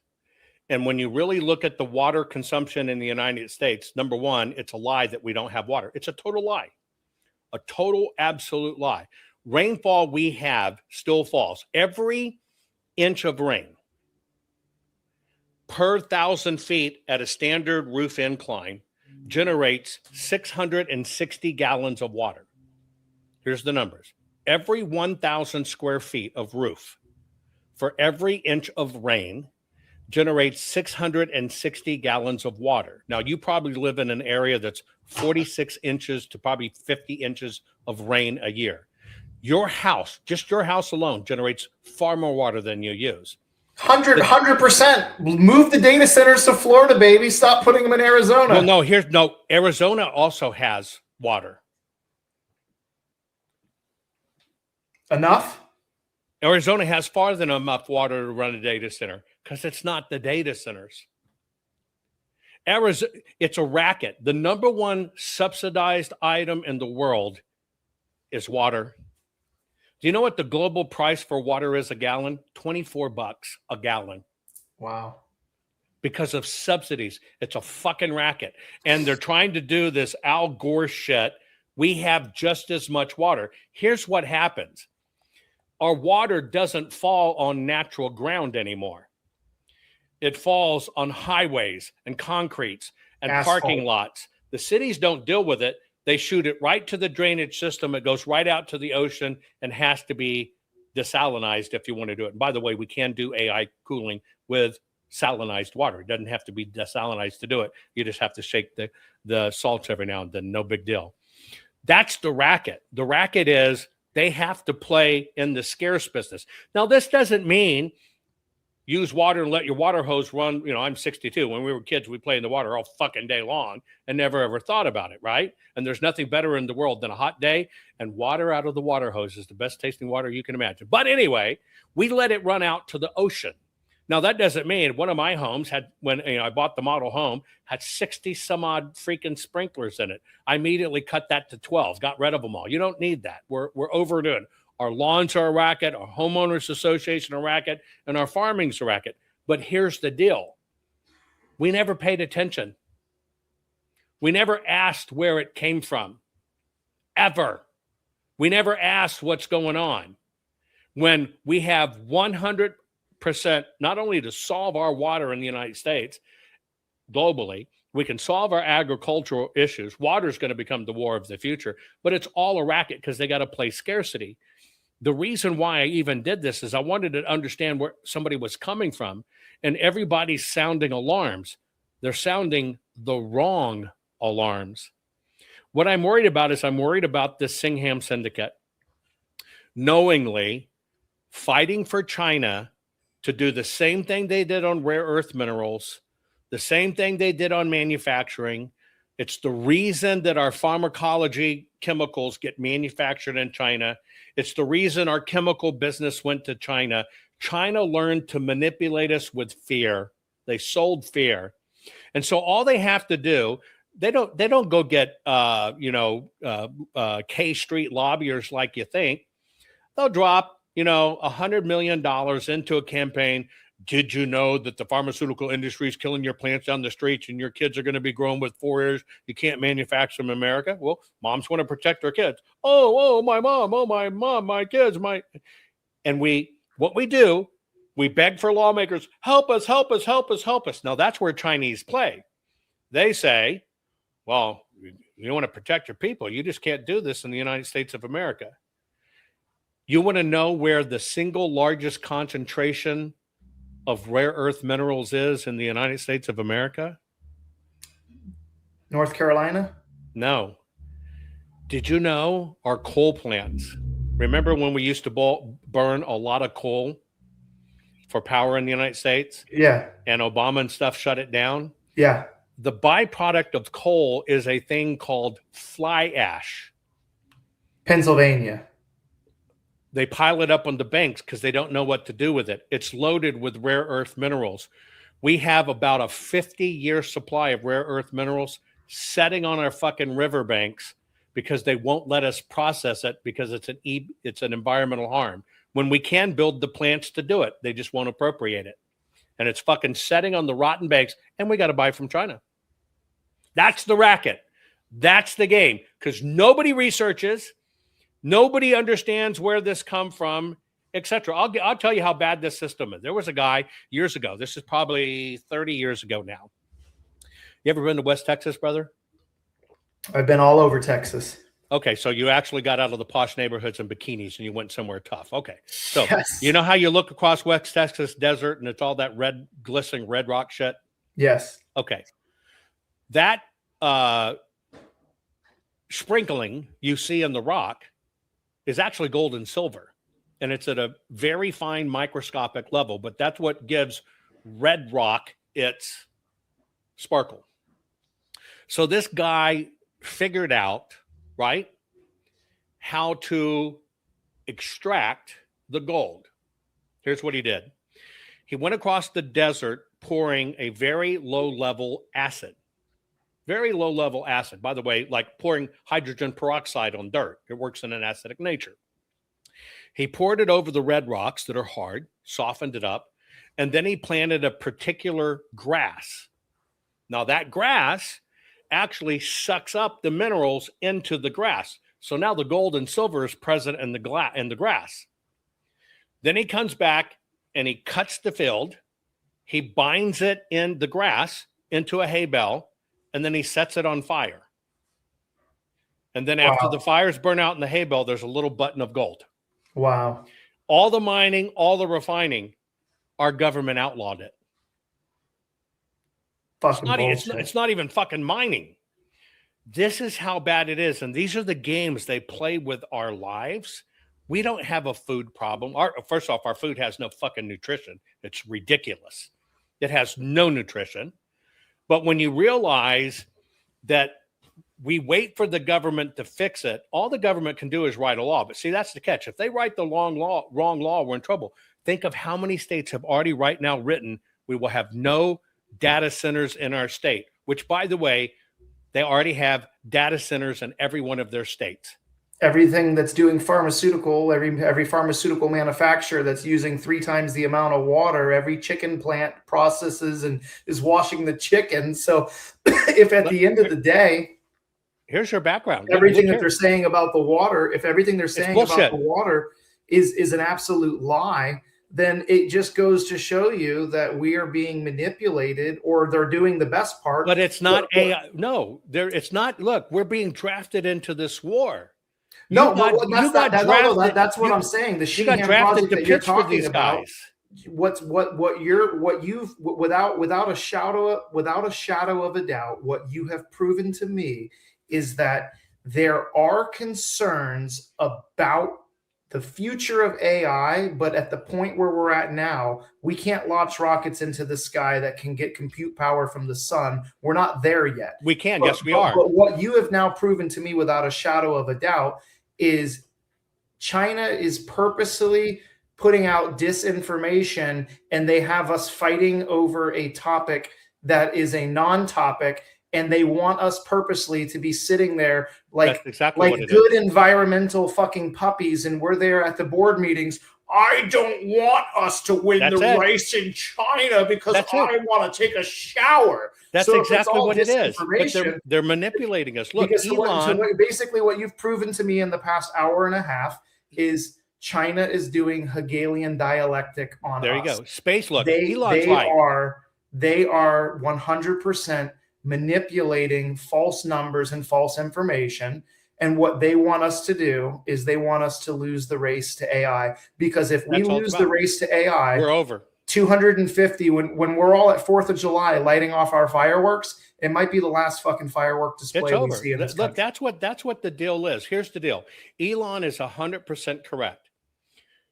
If we put the data centers in space, which is why because Elon is a good guy. When he puts the data centers in space, there's none of this transmission lines with EMF. It comes from space. That's why he worked on the satellite. That's why he built the network.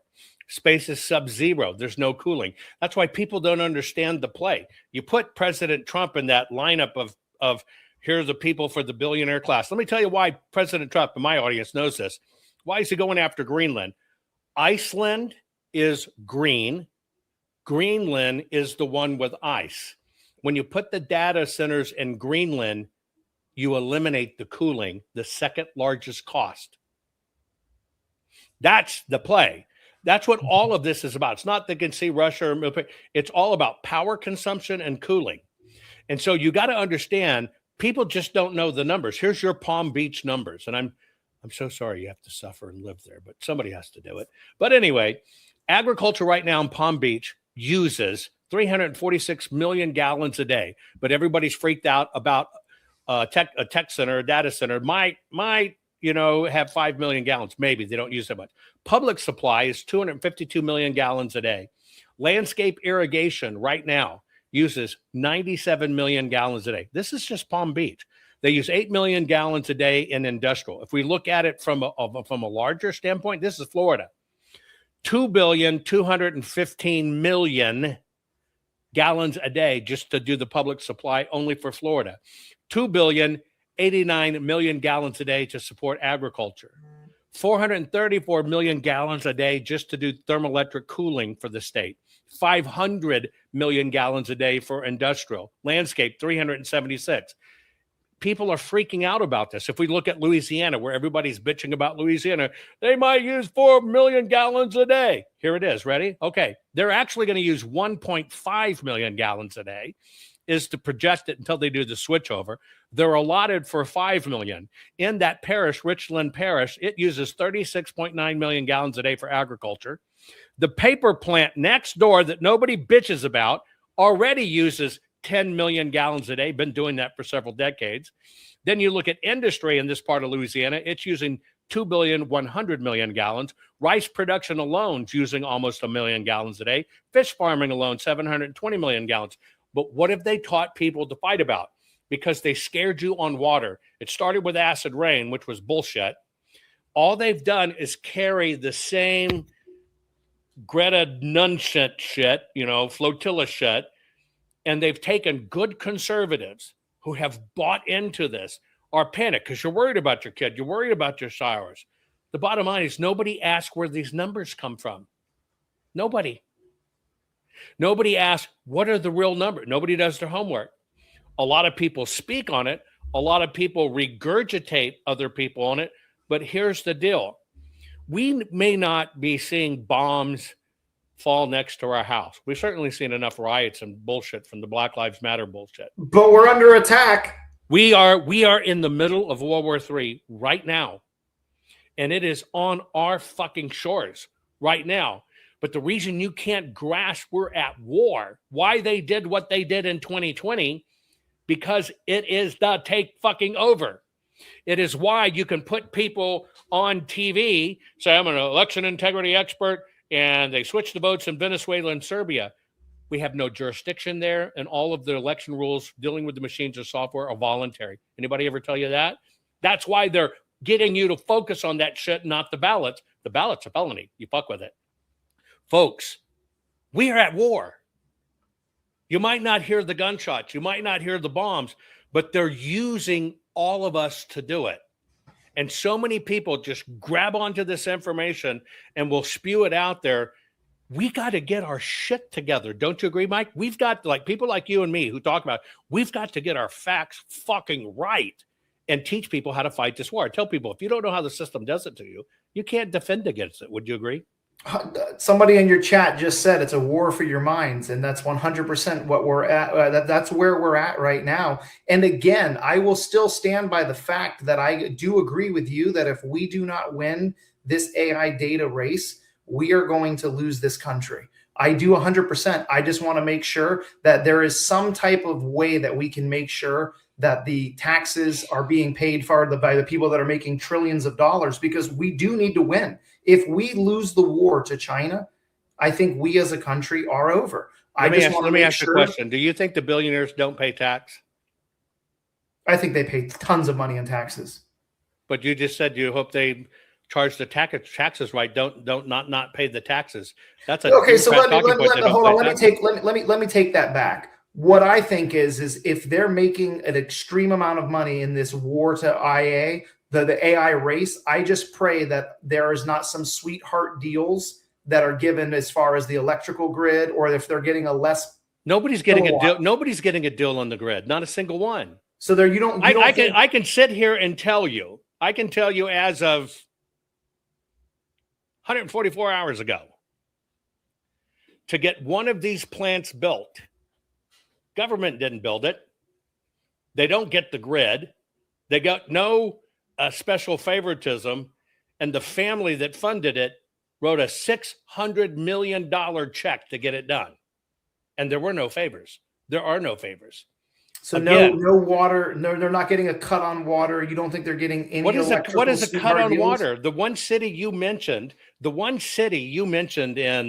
Fayetteville, right? Mm-hmm. In Fayetteville, they didn't get a cut in the water. Do you know what they had to do because they didn't get the permit? They had to tap in. No. You know what happened? The city did not install the right meter. Oh, shit. But you got told they didn't do an agreement. You know what the retroactive amount they had to pay for the water was? The same amount as a regular person? That's right. $147,474, and they wrote the fucking check. There was no, they missed it.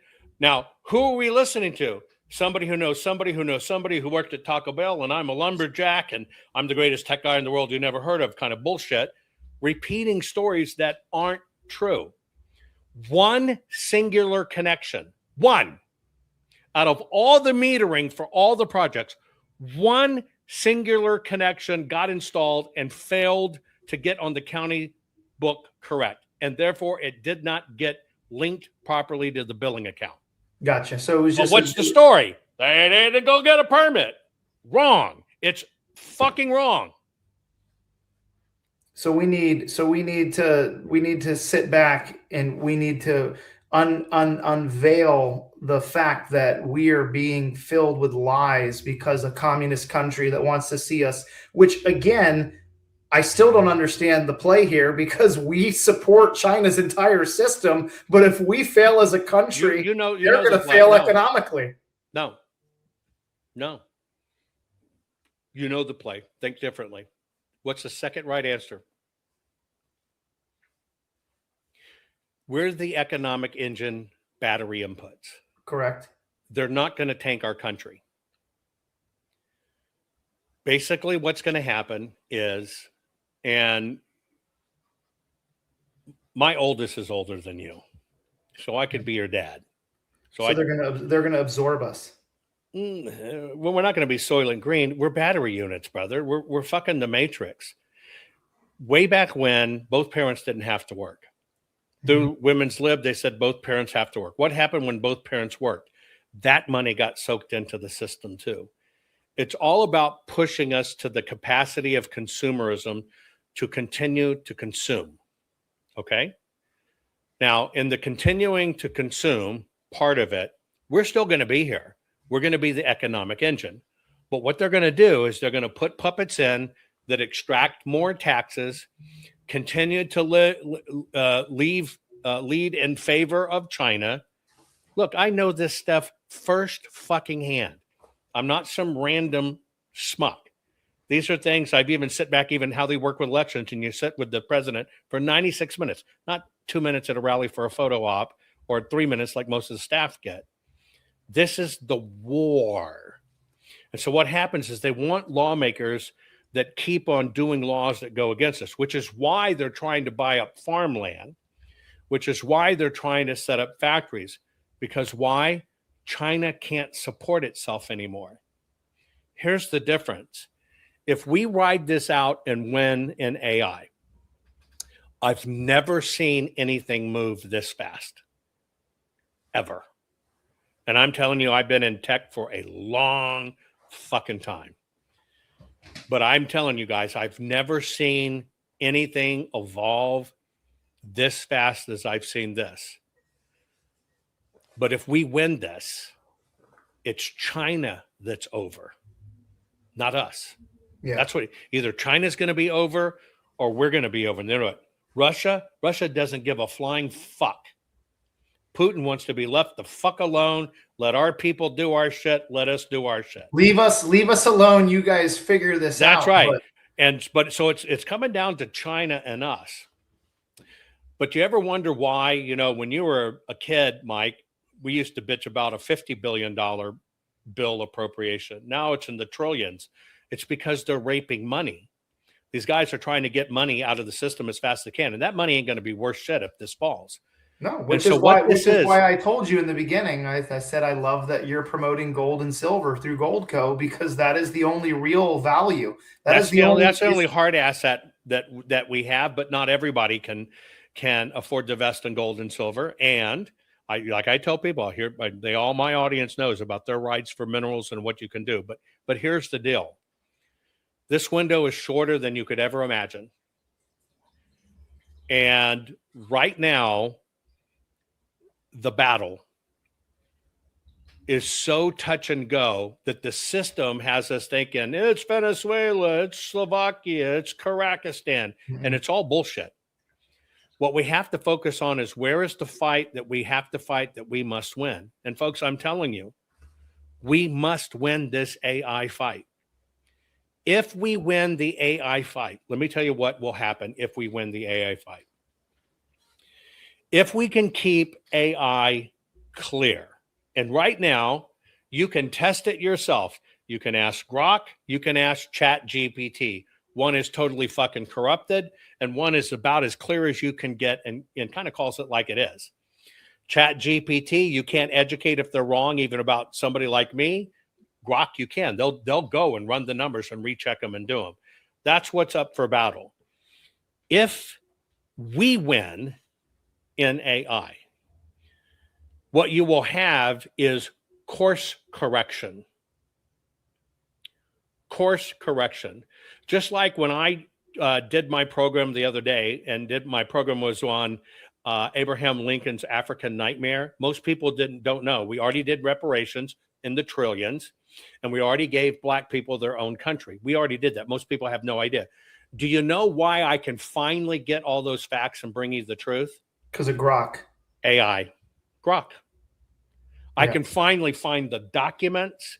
I can finally find the information. I always knew it, but I could never find the confirming data to show you the numbers, to show you the information. So what we're sitting on, all this shit, you're going to see Democrat cities are basically mob controlled, and they never work.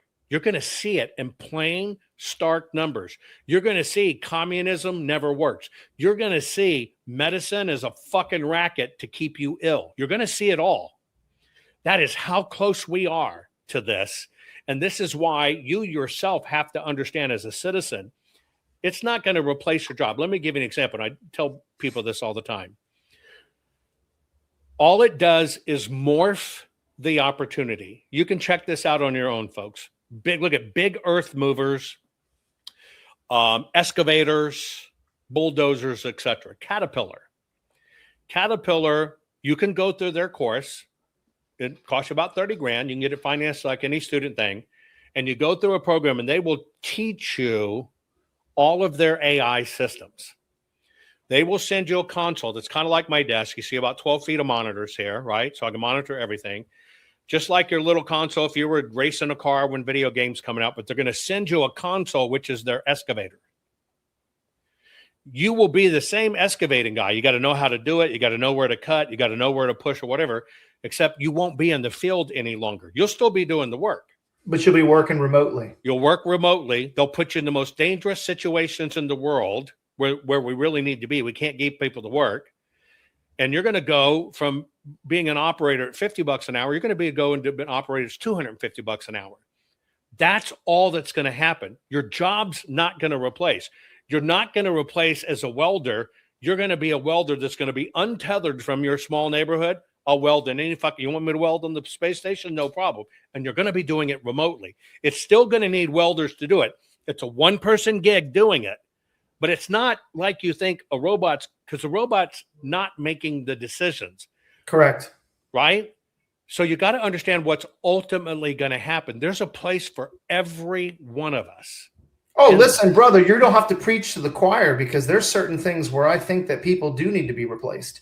I was at a restaurant about a week ago, sitting down with my buddy, and I said, "Dude, I haven't seen my server in like 15 minutes." I go, "A robot would never leave me unattended for that long." Hello, Mr. Michael. Let's talk about AI. Let's talk about AI in a restaurant. When AI comes into full realization, just like you get that little blinkety blinky on your hip to tell when your table's ready, there's going to be a device that's going to be on the wait staff. There's going to be cameras looking at the kitchen. There's going to be measurements in the refrigerators. They're going to know every piece of food in and out. They're going to know where every wait person is. They're going to know every wait person's time. They're going to know when did that chef put it on the stove. They're going to know everything. You will no longer be able to hide from the data. That is good use of data. That's how it will work, because people are the issues in this system. 100%. I don't ever want to go to Mario the Baker's ever again and be told that they ran out of creamy Italian vinaigrette because the AI system won't allow that to happen. How would that happen?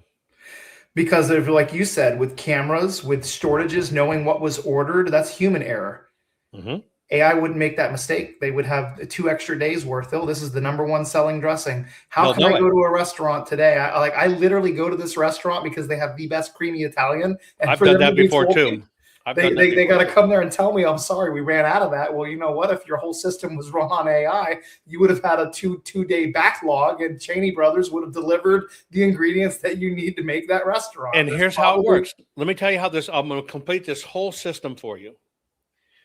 So when AI gets put into the workplace, AI, from a power consumption standpoint, will turn up the air when it's hot, will turn down the air when it's not, will turn off the lights when you're not there. Why do I know that? It's my suite of patents that monitor entire buildings, all the way to the point that your mom or your grandmother in an elderly home fell out of her bed. They don't know yet because they've never found her. That's going to be over. So in the restaurant business, using your salad dressing scenario, when all systems integrate, because they will integrate, you're going to know that, hey, we need this one. And they're going to be able to look back at all the sales data that's been ingested and all the trends. And they're literally going to know to the day, right? To the day, when do they need what and whatever. I'll give you another one. This is another one of my patents. We have school shooters. Somebody walks into a school. Somehow they get through. AI changes that. Another group of my patents. Not only when that shooter comes, not only will they be discovered from afar, when that person comes to the building, number one, it will automatically assess what weapons do they have, how much ammo do they have, what do they exactly look at. AI will take over, will tell you where every kid in the building is and exactly where the shooter is at any given moment. You won't have cops trying to go door to door, you will know where it is. Fire. You got people and fire in a building. Before those fire people go in, they will know where everybody is, who's accounted for in advance. That's AI. It's coming. It's not going to outplace us. Everything in our life is going to get better, smarter, and easier. Can it be misused? Sure, it can be misused. But you know what? I just got to tell you, I trust President Trump personally. I trust Elon personally. I trust a lot of people behind the scenes personally. I don't trust China. The BlackRock guys and them aren't going to have a say. They're losing their control. It's being cut down. And America's going to collectively wake up because you now have more information than ever. And that's where we're going to become the beneficiaries of all this. But I think we're walking a dangerous cliff if all we do is send alarms, what ifs, and not recognize we're at war. And I'm going to tell you what, if Fayetteville, Georgia has to take a little less of a shower for a few weeks to bring this online, then you're going to take one for your country, folks, because that's what the fuck we got to do. It happened in World War II. It happened in World War I. That's not really what's happening. Just like they're not dropping ticks from helicopters with cables. It's psychological warfare, folks, to keep us in a state of fear, because the fear is what controls people. That's it. And you just got to have the facts. I'm going to give you the final say, Mike. I'm going to say that I 100% agree with you that we need to win this war, because I do believe, with the facts that you have presented, that there can be a massive economic growth. If you've got a restaurant that's doing $3 million a year, they could quite possibly do $9 million. That's right. If it's done right. That's right. If the steak is coming out in 3.5 minutes, perfectly cooked, and the reviews are automated, the security is automated, the parking's automated, the seating time is automated, it could be a seamless system where we could see a massive economic growth. Mm-hmm. I think that the most important thing for me that I've now shifted is just making sure that there is a little bit of sacrifice that us as Americans are willing to make. I think like so. You said in the beginning, if there is a water structure system, maybe for the fact that this could depend on America as we know it, would I be willing to shower on a Tuesday and a Thursday for a couple hours while we're cooling these systems until we can acquire Greenland? I think you're fucking right. Absolutely. I think I will. Bite the bullet. What I don't want to do is I don't want to have my granddaughter speaking fucking Mandarin. That's right. Let me tell you, in your space of health and fitness, you're no longer going to have to preach to people that the off-gassing from their carpets are what really doing it or creating these allergies, and why you need an air purification system. Their system will tell them, look, you're off-gassing. You got to get this out of here. Here's the data. Right now, we have millions of Americans on pharmaceuticals they don't need to be on. And most of them have contraindicators back and forth and cancel each other, clog up systems, and extra. You know what the system doesn't do? The system doesn't collect that data. When AI becomes what it should be, it's going to see every patient profile. It's going to know every person that died. Here were the pharmaceuticals they were on. Here's what we learned in autopsy. It's going to start, oh, wait, shit.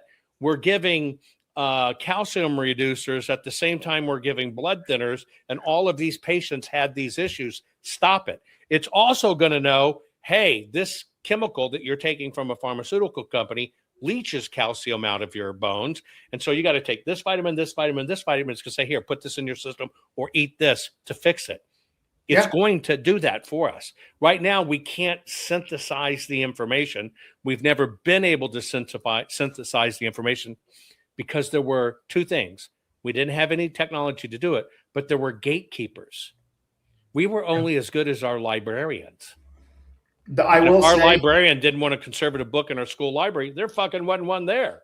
The one thing that I will say that, and someone in your live chat, Craig Signer just said a lot less people will need a fucking drug salesman.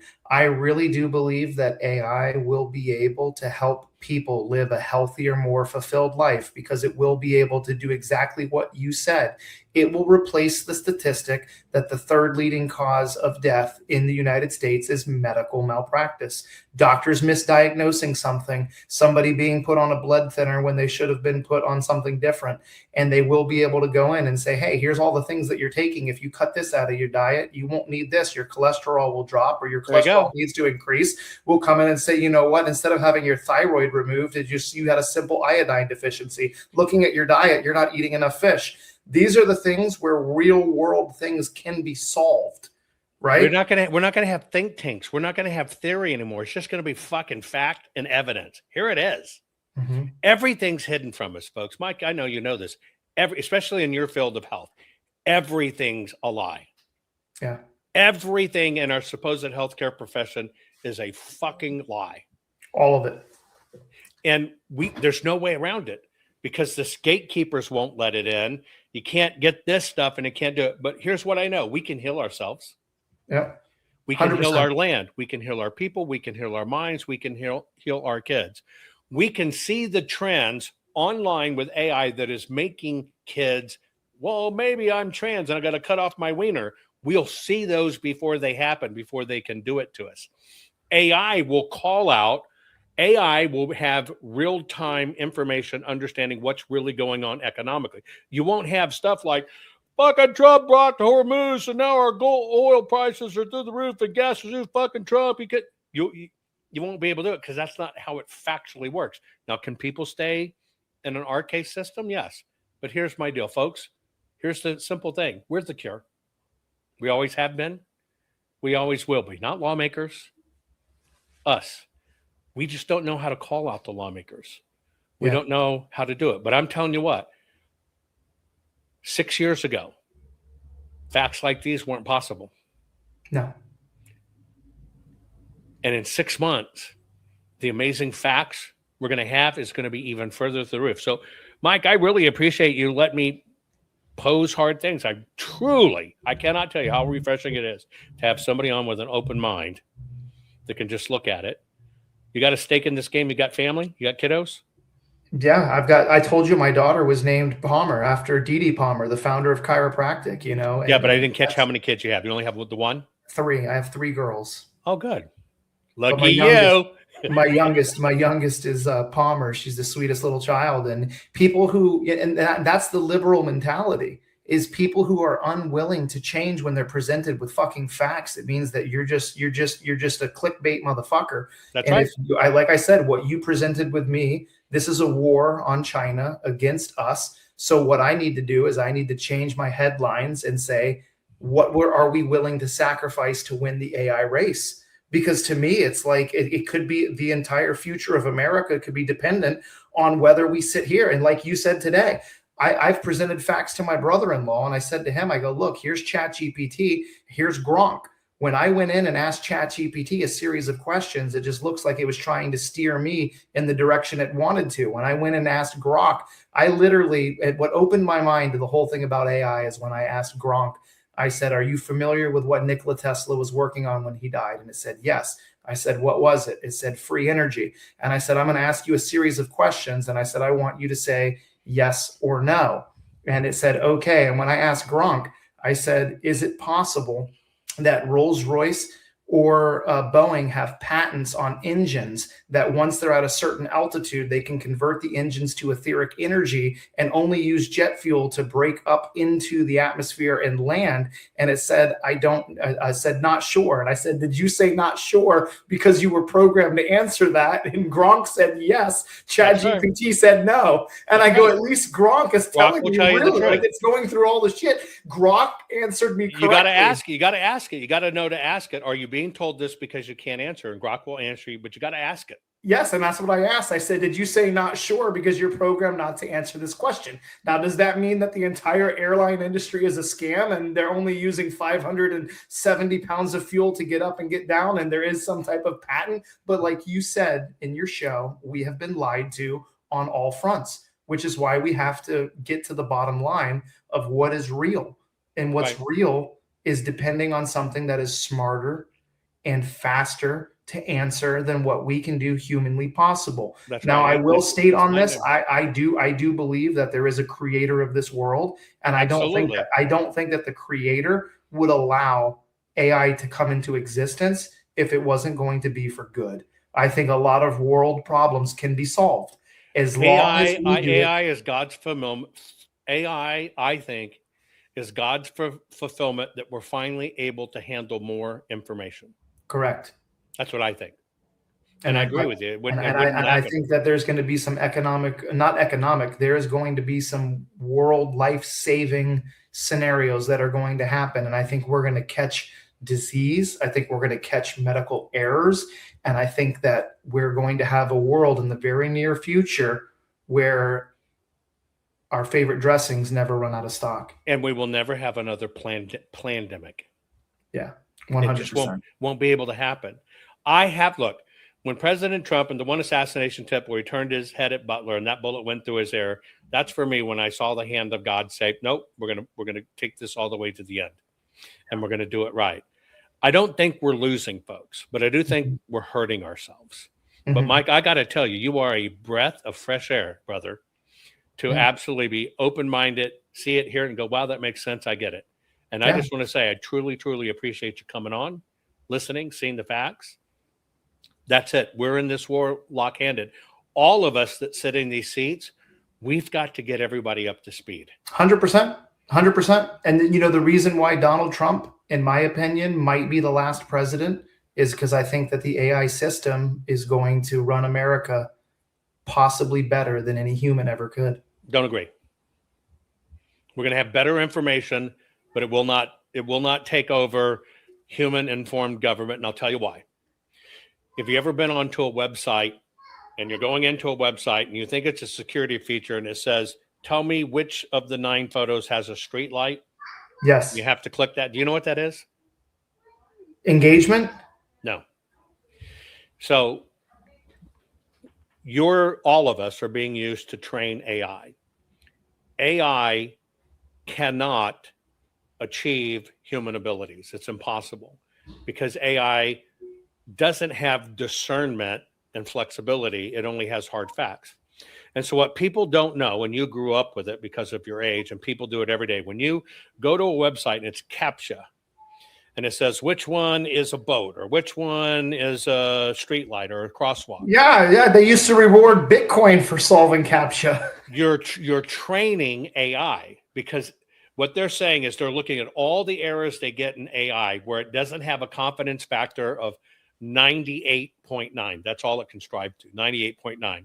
So they take everything that's in that category and they create these little puzzles because what they need is your human discernment.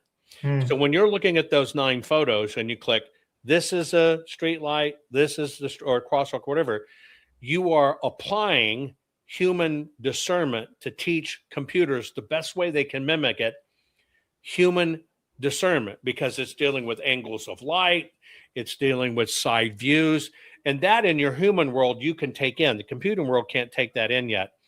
And so it won't take over and run this country. Not period. Won't happen. and there'll be some fail-safes to make sure that doesn't happen. But what it will do is it will constantly monitor your lawmakers and call them out on bullshit. Well, a week ago you said it was this, and now you said it's this. It's going to be the most excellent monitoring system you can imagine to hold lawmakers accountable. But will it replace it? No. But every one of us, if you've ever done those sites, you are training AI, and you've been doing it for decades. It's never going to replace humans. We'll only get better for it. I appreciate you. Where do people find you? How often's your show? So my Maha with Mike, I air once a week right now on Rumble, and then I can be reached on Instagram at Airwater Healing or just airwaterhealing.com. And I think I'm going to have my publicist reach out to you, because what you're doing with your new book on soil, that's something that I would like to get out to the American people, because we need to get away from buying all that bullshit that they're shoving down our throats to grow food. I would love to pick your brain on that topic, because no problem. We got a lot. My one before that one was this one called No Dig Gardening. It's how to dig without amendments. The one before that, which was also a bestseller, was called Giant Fruit in Small Spaces, how to grow massive fruit in very small spaces. And then my first big bestseller in that space was the Food Forest Bible. It's how you plant a garden, plant it once, and it will be ongoing for decades. In fact, the longest going food forest, which is biblical, has been feeding entire village for 4,000 years. Never has to be replanted. That's like what they teach about the forever plants, right? They're turning everything into abundant food forest. Right. Amen. Yep. Amen. Yep. That's how we solve the American world hunger, man. All this bullshit, the schools. Can you imagine if AI could teach the kids how to go out and plant gardens using your technology? The biggest revolution, I'm going to tell you, and I can't talk about certain things specifically, but you're going to see data centers in a very, very interesting and novel way feed every unfed child and family in the United States of America. And you're going to watch it happen. Note it, you hear it now, because I'm telling you it's coming. You're going to see something exceptionally novel, and it's going to end this bit about hunger and we can't feed people. It's just going to be over. We might be able to feed the world. It will feed the world. I'm telling you right now, it will feed the world. I absolutely can tell you some of the most amazing things are happening. That's a physical attribute of data center stuff. It's going to change the world when that stuff comes online. This has been an eye-opening conversation, and just, man, the love that I have for you. Thank you so much for sharing your knowledge, and I can't wait to talk to you again, brother. We'll do it again, and I greatly appreciate you coming on. Thanks. Take care. So there you go, folks. Very few people literally can sit, and we all got to have dialogues. This is what all of this is about, folks. We have to have dialogues, right? And we can have opposing views or whatever, but I'm telling you what I don't see a lot of when people see the facts and go, wow, that makes sense. I had no idea. We have to adjust. We have to learn. So much is not written in stone. So much is yet to be written. I can tell you, as bad as our system seems, and the chaos that we think is going on, that's all man-made and intentional. It's total bullshit chaos. And as I always tell you, look, audit everything, audit everyone, audit me. Ask questions, believe nothing, test it, do it. That's what we have to do. But I tell you what, if we could get more people like Mike that are in this world sitting behind seats, to sit down and find out, okay, what's really going on. You imagine how much better we would all be, how we can all get on message and fight and pull this way together. Imagine if we could get liberals and conservatives to dialogue. Here's the facts. Here's what it is. Anything in the world can be used for evil. And I know anything that's ever gone political fucking is evil.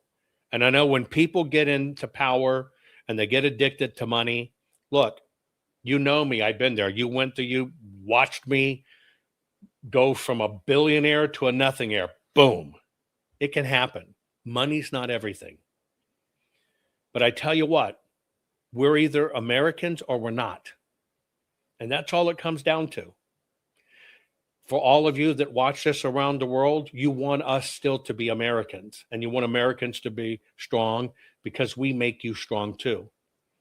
The only thing that matters right now, period, is whether America survives or not. Period. And it all comes down 100% to our elections, but we got to get that right too. But more importantly, we have to understand this battlefield. And as I tell you, the battlefield is 1/2 inch long. And that's right here, from the front of your forehead into your brain. It's a 1/2 inch battle. And that's what you have to master. I appreciate every one of you. Thank you, guys. Hope we hit the bestsellers list over the next few hours. I just want to let you know I appreciate every one of you. And I appreciate Mike coming on. Share this program, folks. We've got so much more work to do, but call the system out. Call them out. Call the crap out. Love you all. Share this program. Do you have the #1 runaway bestseller as part of your homesteading library?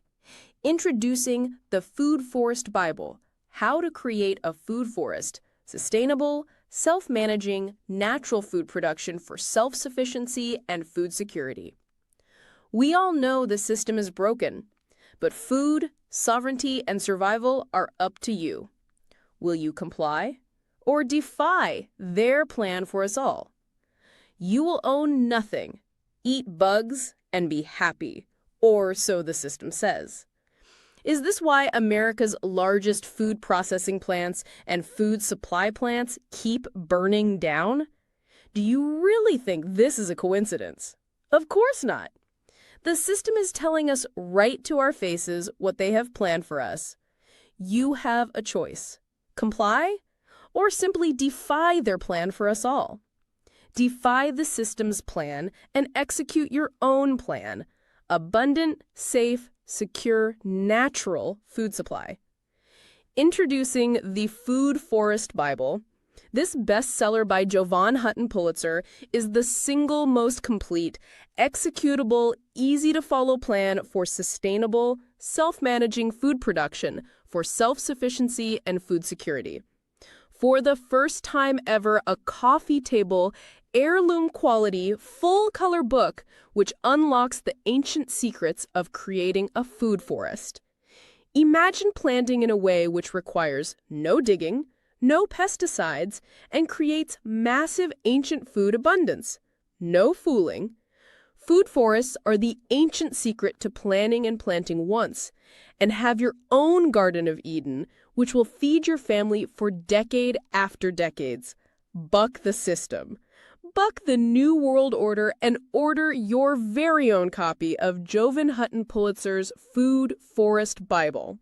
Learn how to create a sustainable, self-managing, natural food production for self-sufficiency and food security for your family. Side yard, small yard, backyard, backlot, or even lots of acres. The Food Forest Bible works for everyone. Order on Amazon, hardcover, or softcover. Buck the system. Don't comply. Expertly defy the system. Get your copy of the runaway bestseller, The Food Forest Bible, How to Create a Food Forest, Sustainable, Self-Managing, Natural Food Production for Self-Sufficiency and Food Security. Now. Here's what is inside the pharmacy. Grow Soil Bible. Beautiful gardens, bountiful harvests, and homesteading abundant black gold. For too long, modern agriculture has poisoned the very ground beneath our feet. Synthetic NPK fertilizers delivered bigger yields at a devastating cost. They wiped out the teeming microbial life that once made soil rich, alive, and endlessly productive, trapping us in a cycle of chemical dependence and dying farmland. Now is the time to fight back. The Grow Soil Bible takes you on a powerful journey back to the ancient wisdom that created the world's most fertile soils. Discover the secrets of Amazonian terra preta, also called black gold, born from biochar, fish bones, compost, and microbial magic. Master the art of Chinese green tea composting and Japanese bokashi to transform kitchen scraps and yard waste into living, breathing super soil. Whether you're a backyard gardener, passionate homesteader, or family determined to build real food security, this book gives you everything you need: step-by-step instructions, precise natural ingredients lists, and proven techniques to grow your own ultra-fertile dirt instead of buying dead bags from the store. Become a true dirt farmer. Revive the microorganisms that power life. Break free from synthetic slavery and slow chemical suicide, and create abundant, nutrient-dense harvests that feed your family for generations. Your garden, your orchard, your future. It all starts with the soil. Reclaim the earth. Grow your own black gold.